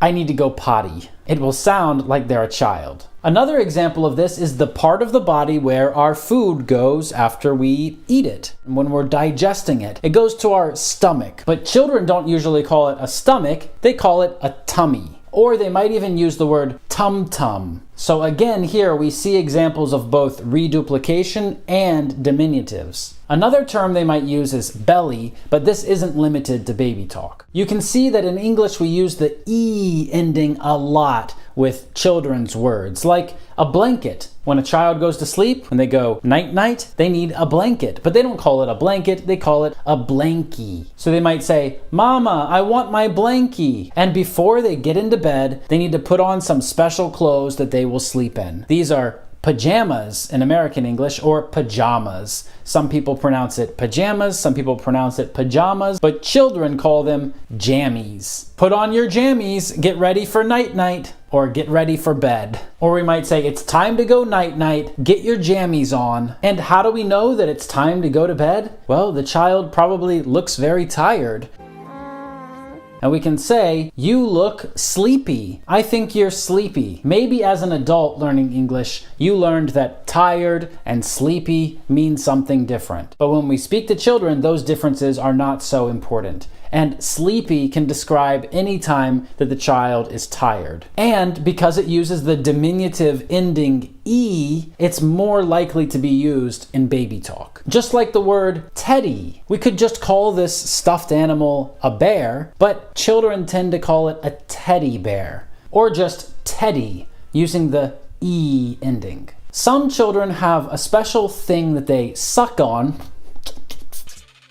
and this helps them when their teeth are coming in, when they are teething, or it might just help to calm them down sometimes. And people in different countries call this different things. In American English, a lot of people call it a binky, but in Australian English or British English, some people might call it a dummy. So a child might say, "Mama, where's my binky?" Another funny example of using the diminutive ending E is when somebody makes a mistake. We can say, "uh-oh," or we can say, "oops." And these are things that adults might say too. But with a child, we might also say, "oopsie," or we might say, "oopsie daisy." The phrase oopsie daisy doesn't really mean something different from just oopsie or oops. But children tend to like rhyming words and combinations that don't really make sense. They think it sounds funny because, well, it does sound funny. Another funny combination like this is teeny weeny. Instead of just saying that something is tiny or teeny tiny, they might say teeny weeny. And this means very small or tiny. Another example is easy peasy instead of just the word easy. They might hear an adult speak to them and use the term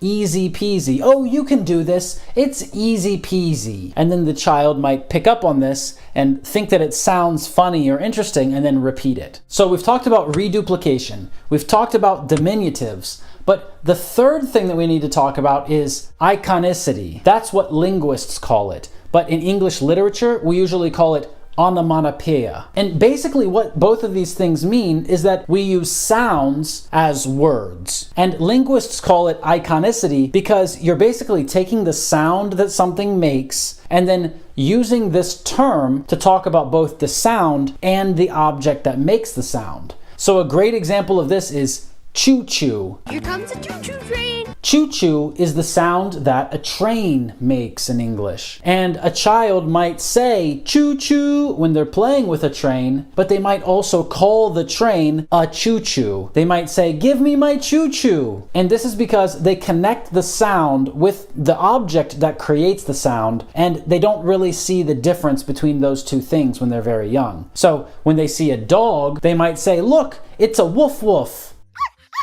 Because in English, the sound a dog makes is woof, woof. Or some people might say ruff, ruff. And then for other dogs, we might say bow, wow. Why do we have so many different dog sounds in English? Good question. Write a comment down below and let me know what dogs say in your language. If we talk about a sheep, it usually says ba, ba in English. And so a child might associate ba, ba with the sound that a sheep makes, but also with the sheep itself. Another really good example of this is the clock.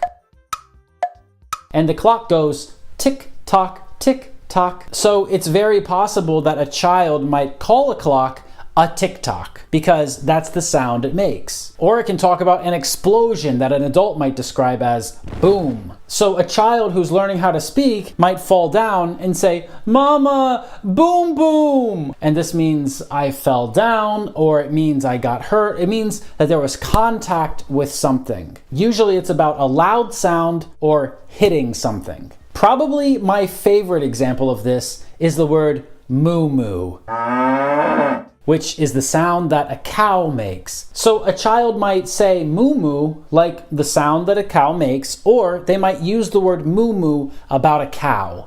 But they might also use the word moo-moo about milk. For example, when my daughter drinks her milk in the evening, she says, "Papa, I want moo-moo," because the carton of milk has a picture of a cow on it, and cows say moo-moo. Okay, I've got one more example to share with you in this video, but make sure you've subscribed to this channel right now so you don't miss anything in the future. The last example is really funny because it describes baby talk using baby talk. We say goo goo or goo goo gaga. Goo goo gaga. And this is baby talk to talk about how babies talk. So if a child is a little older and has started to speak, but they see a baby somewhere and the baby is making some sounds, a parent might ask, "What did the baby say?" And the child can say, "Goo goo." So if a child is a little older and has started to speak already, then they might play with a baby doll, or they might see a baby. They might say goo goo or goo goo gaga. And this represents how a baby is speaking. Because the baby isn't saying words like adults, the baby is using baby talk. And to talk about baby talk, a child might say goo goo gaga. Today in this video, you learned a lot of infant-directed speech, and now you can go out there and use it with children. But remember, only use it with children. It will sound so strange if you use it with adults. And since you're an adult, don't forget to like this video, subscribe to this channel, and leave a comment down below letting me know that this was useful and that you want more videos like this. I will see you in the next one. Bye bye! Hey everybody, my name's Chris Americos and welcome to another video. In this video, I'm going to tell you how to speak about airplanes and traveling on airplanes in English. And I think you're really going to like it. So usually when you fly on an airplane, you start at an airport. In fact, you start in an airport, right? Inside of it. And you have a flight. Your flight might be international to a different country, or it might be domestic. That means that you're flying to another place inside of your country or in the same country. right? International or domestic. And so we find our flight and we go to the gate. The gate is the place where we leave the airport and we go to the airplane, right? So it might be gate 5 or gate 22. And there might be different parts of the airport, right? There might be a wing, or there might be some area or section of the airport. Usually they call it a terminal. And it might be Terminal A, Terminal B. So there's lots of different things that we might speak about when we talk about the airport. But also, it's important to know about how to speak about the airplane itself and how to speak about flying on airplanes. So we sit and we wait at the airport, and it's lots of fun.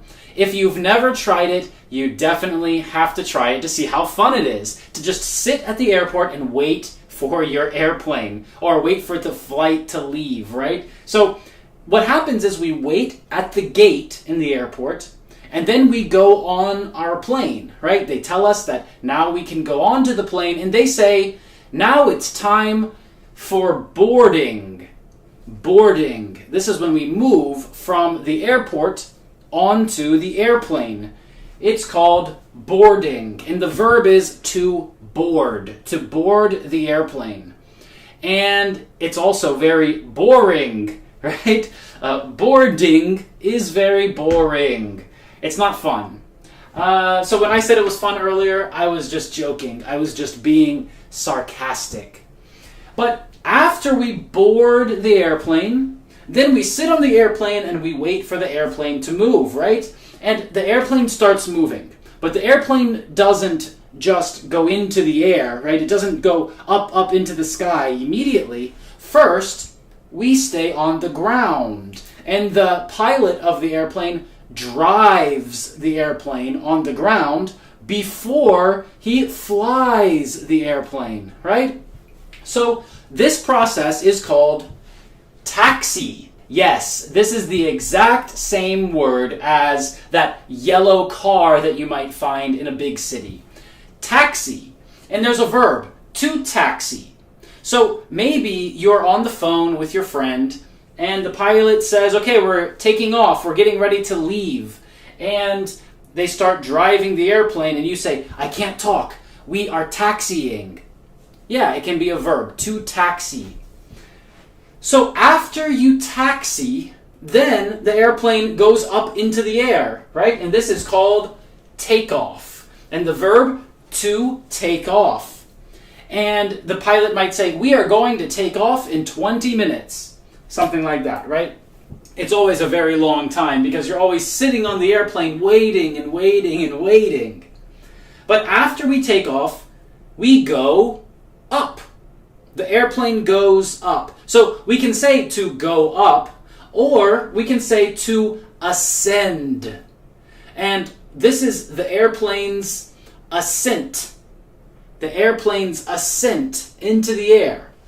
So the airplane goes up, the airplane ascends, and then the airplane reaches a certain level, right? They get so high and then they stop going up. They just go straight. And that means that they've reached a certain altitude.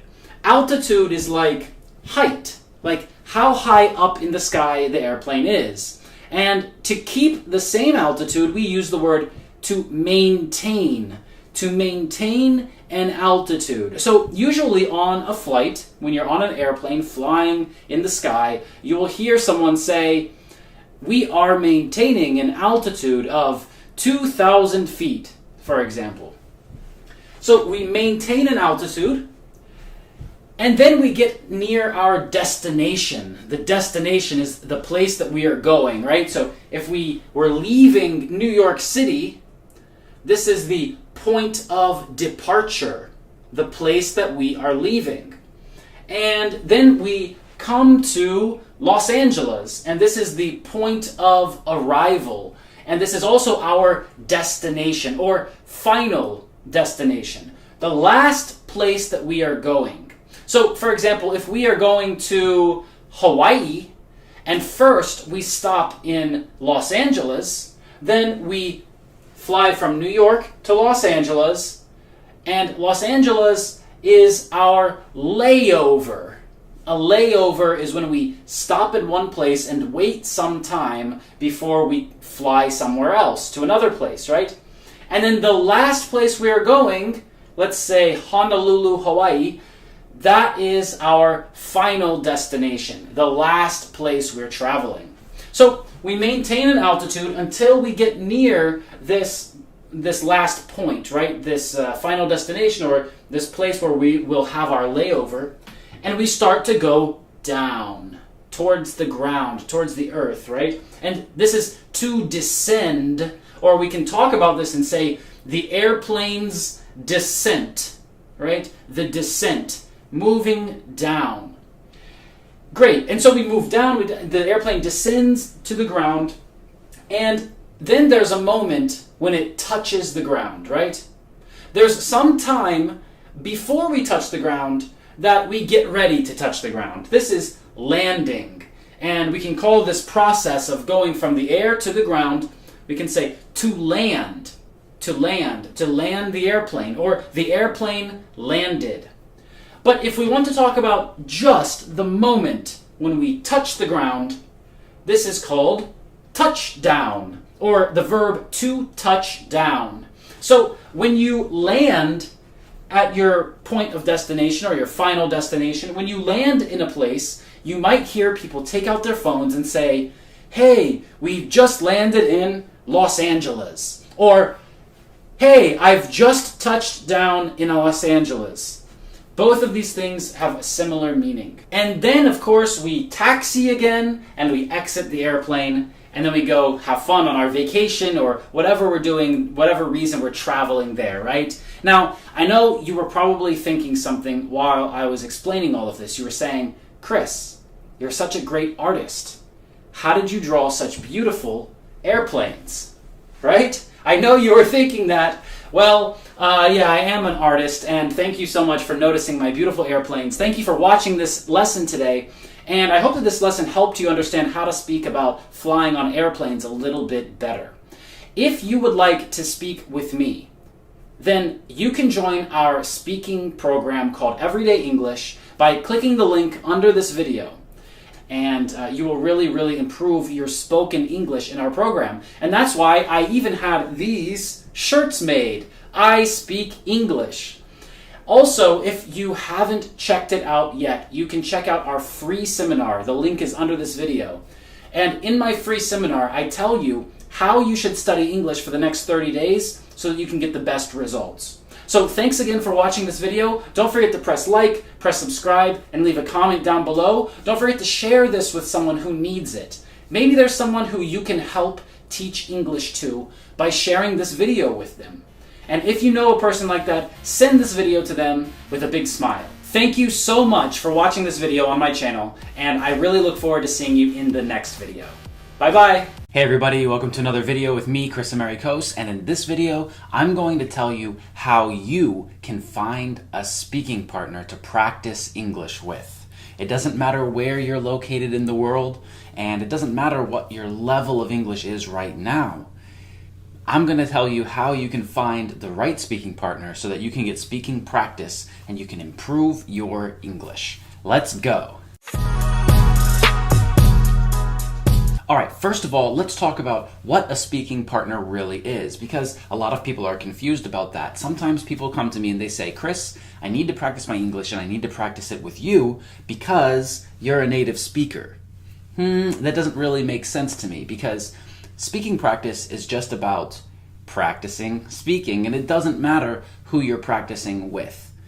But if you are practicing with a native speaker or a non-native speaker, there are some different strategies that you can use to improve your English the most in the shortest period of time.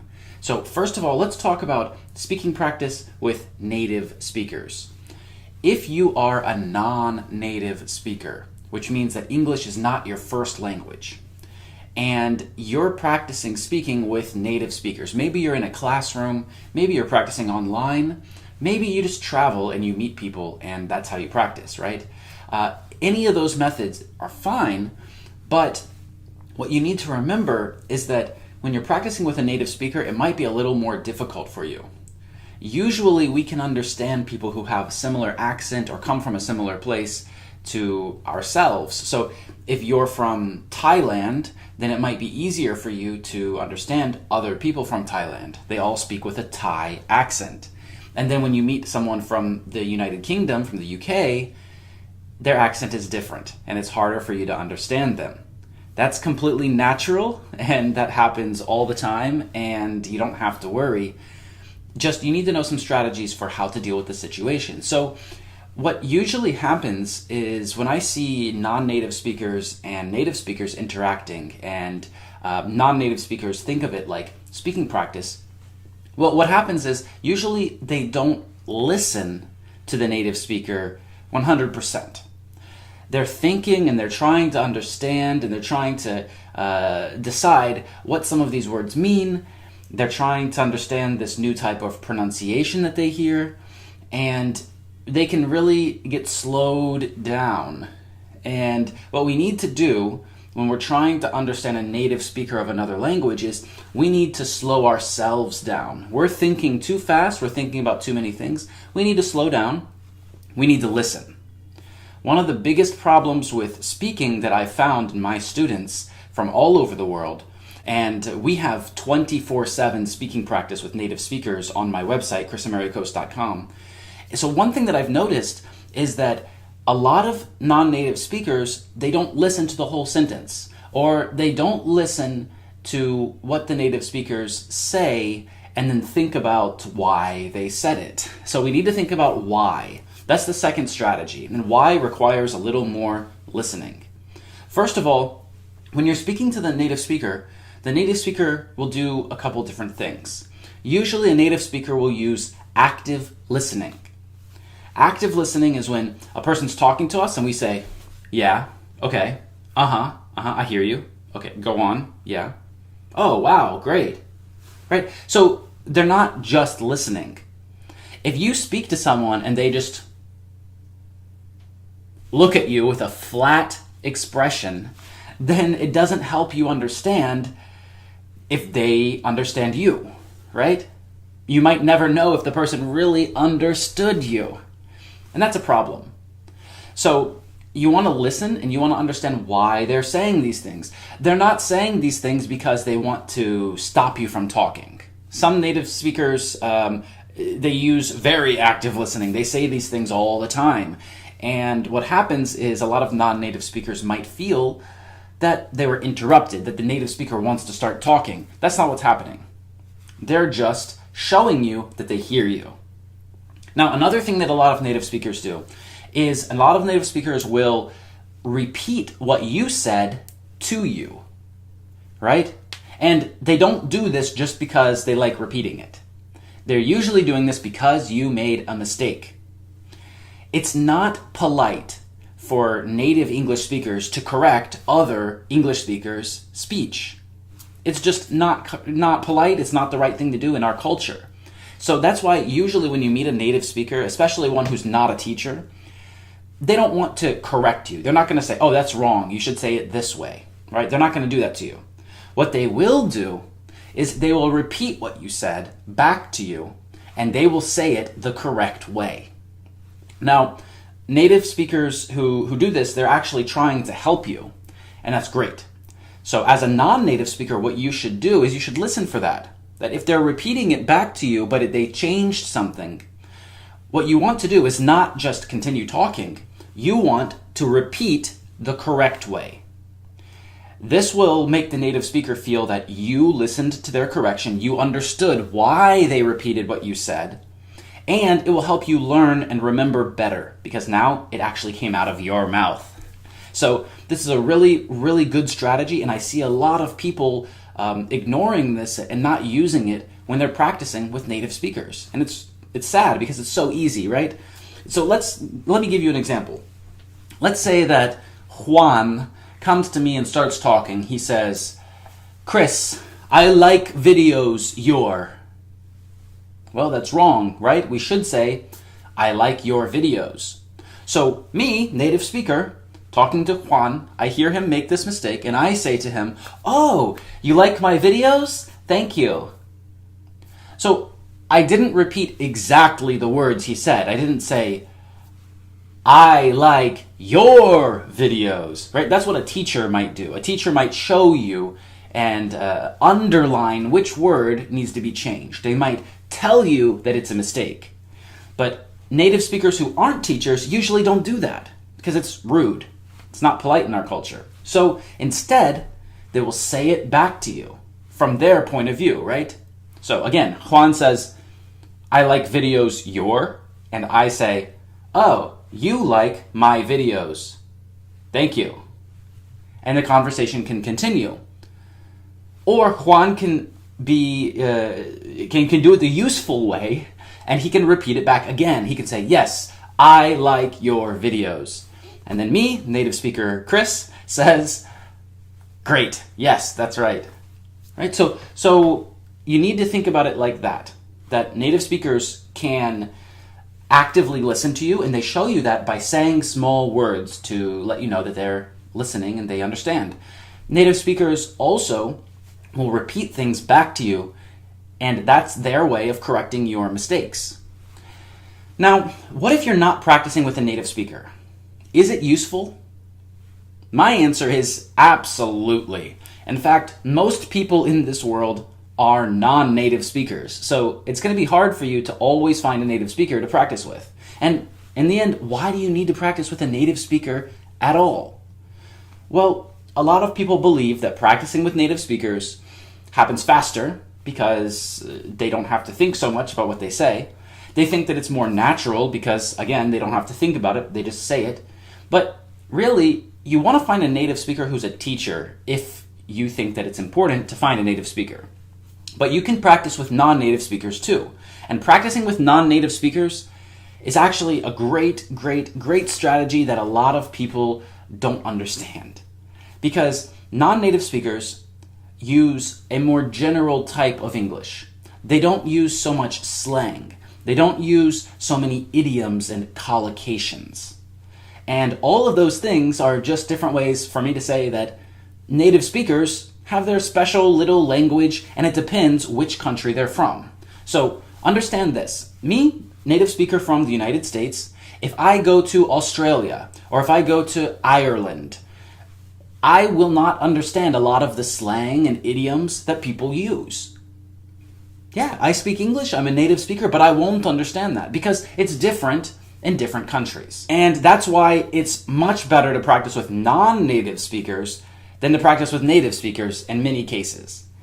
So the perfect balance here is to practice with both non-native and native speakers, to not see the difference, right? Instead, we should see, oh, I practiced with a person from India, I practiced with a person from Sri Lanka, I practiced with a person from Italy, from France, from Brazil, from Argentina, from Mexico, from Indonesia, right? It doesn't matter. And native speakers are the same way. Instead of just saying native speaker, there's lots of different types of native speakers, and they sound different, and they use different words and phrases.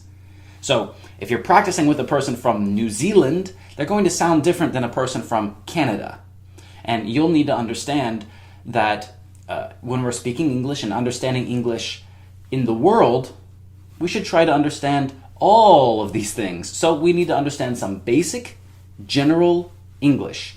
That's where you should practice speaking English with your speaking partner. Right? You shouldn't focus so much on slang and idioms. That's only important if you're going to go live in that country. If you don't live in that country, then it's only important if you listen to the music or watch the films from that country, right? It's about that country. It's about that region of the country sometimes. People in New York speak differently than people in California. So it's really important when we look for English-speaking practice that we understand which practice we're actually looking for, that we understand why we're looking for this kind of practice and what we want to get out of it. So before you go into any speaking practice situation, you should set a goal for yourself. Understand what you want to achieve by practicing speaking with this person or this group of people. Now, if you want to join speaking practice lessons, we have lessons every day. So 24/7, you can join a speaking practice lesson and practice with people from around the world, and you can practice with professional teachers who are also native speakers. So we have both options for you.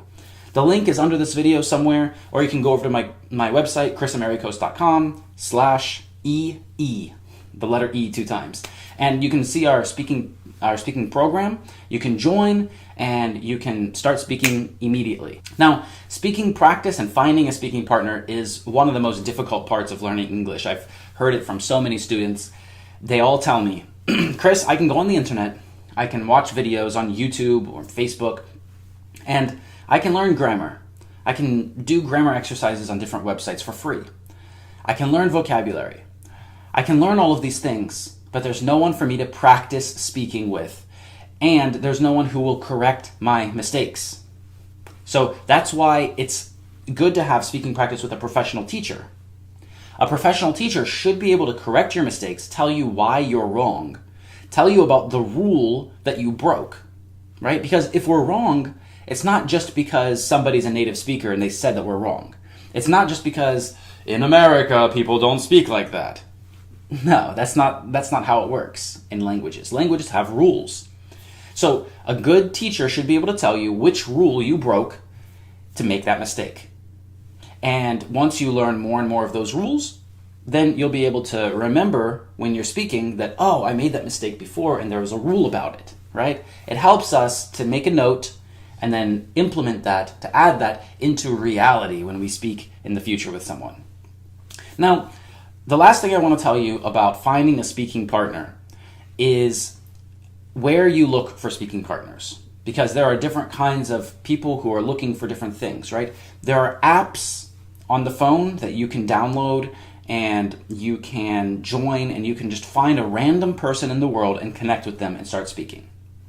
That's pretty cool. But it's not always the best idea to just find a new random person every time, because your speaking practice will always be the same. It will always be the first meeting speaking practice, right?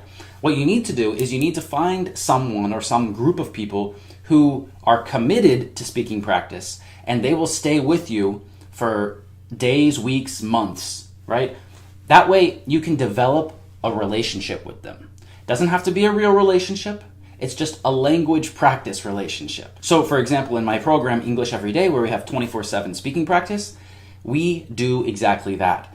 We develop a kind of relationship with the students who join, and what we do is we try to take them from that first step in a relationship when you just meet someone and you say, hello, nice to meet you, sir, and all of these very polite, very proper things, and we want to move them to the informal type of conversations that people usually have. It's more natural to speak informally because we have more informal situations in our lives than formal situations. So that's why we want to just focus on finding partners who are committed. Committed means that they have promised to do it, that they will not give up, that they will continue. And when you find a committed speaking partner, that person can really help you improve your English, and you can help them. You probably haven't thought about it from that perspective before. You probably haven't thought about it that way. But when you think about it, you are really helping someone else practice their English. You are a kind of teacher. And what you're doing when you go and have speaking practice with someone regularly is you are improving them. And that's really the most important thing that you can do, is help someone else. If you learn one word, you can teach a person who knows 0 words. And that's exactly why when you have speaking practice with someone, you should not just think of it as, how am I going to learn more English for me? You should think of it as, how am I going to learn more English so that I can help more people? You see, you become a carrier of the language. So once you pick this language up, now you carry it around with you and you can give it to other people. So I hope that this video helped you understand a little bit more about finding a speaking partner. And I hope that you understand that we have a really good option for you, 24/7 speaking practice. Just click the link under this video. I hope you liked this video. And if you did, just go ahead and press like, press subscribe, click that bell button so you get notified when I release new videos. And Leave a comment down below. Let me know what else you would like to learn about. Thanks for watching. I'll see you in the next video. Bye-bye.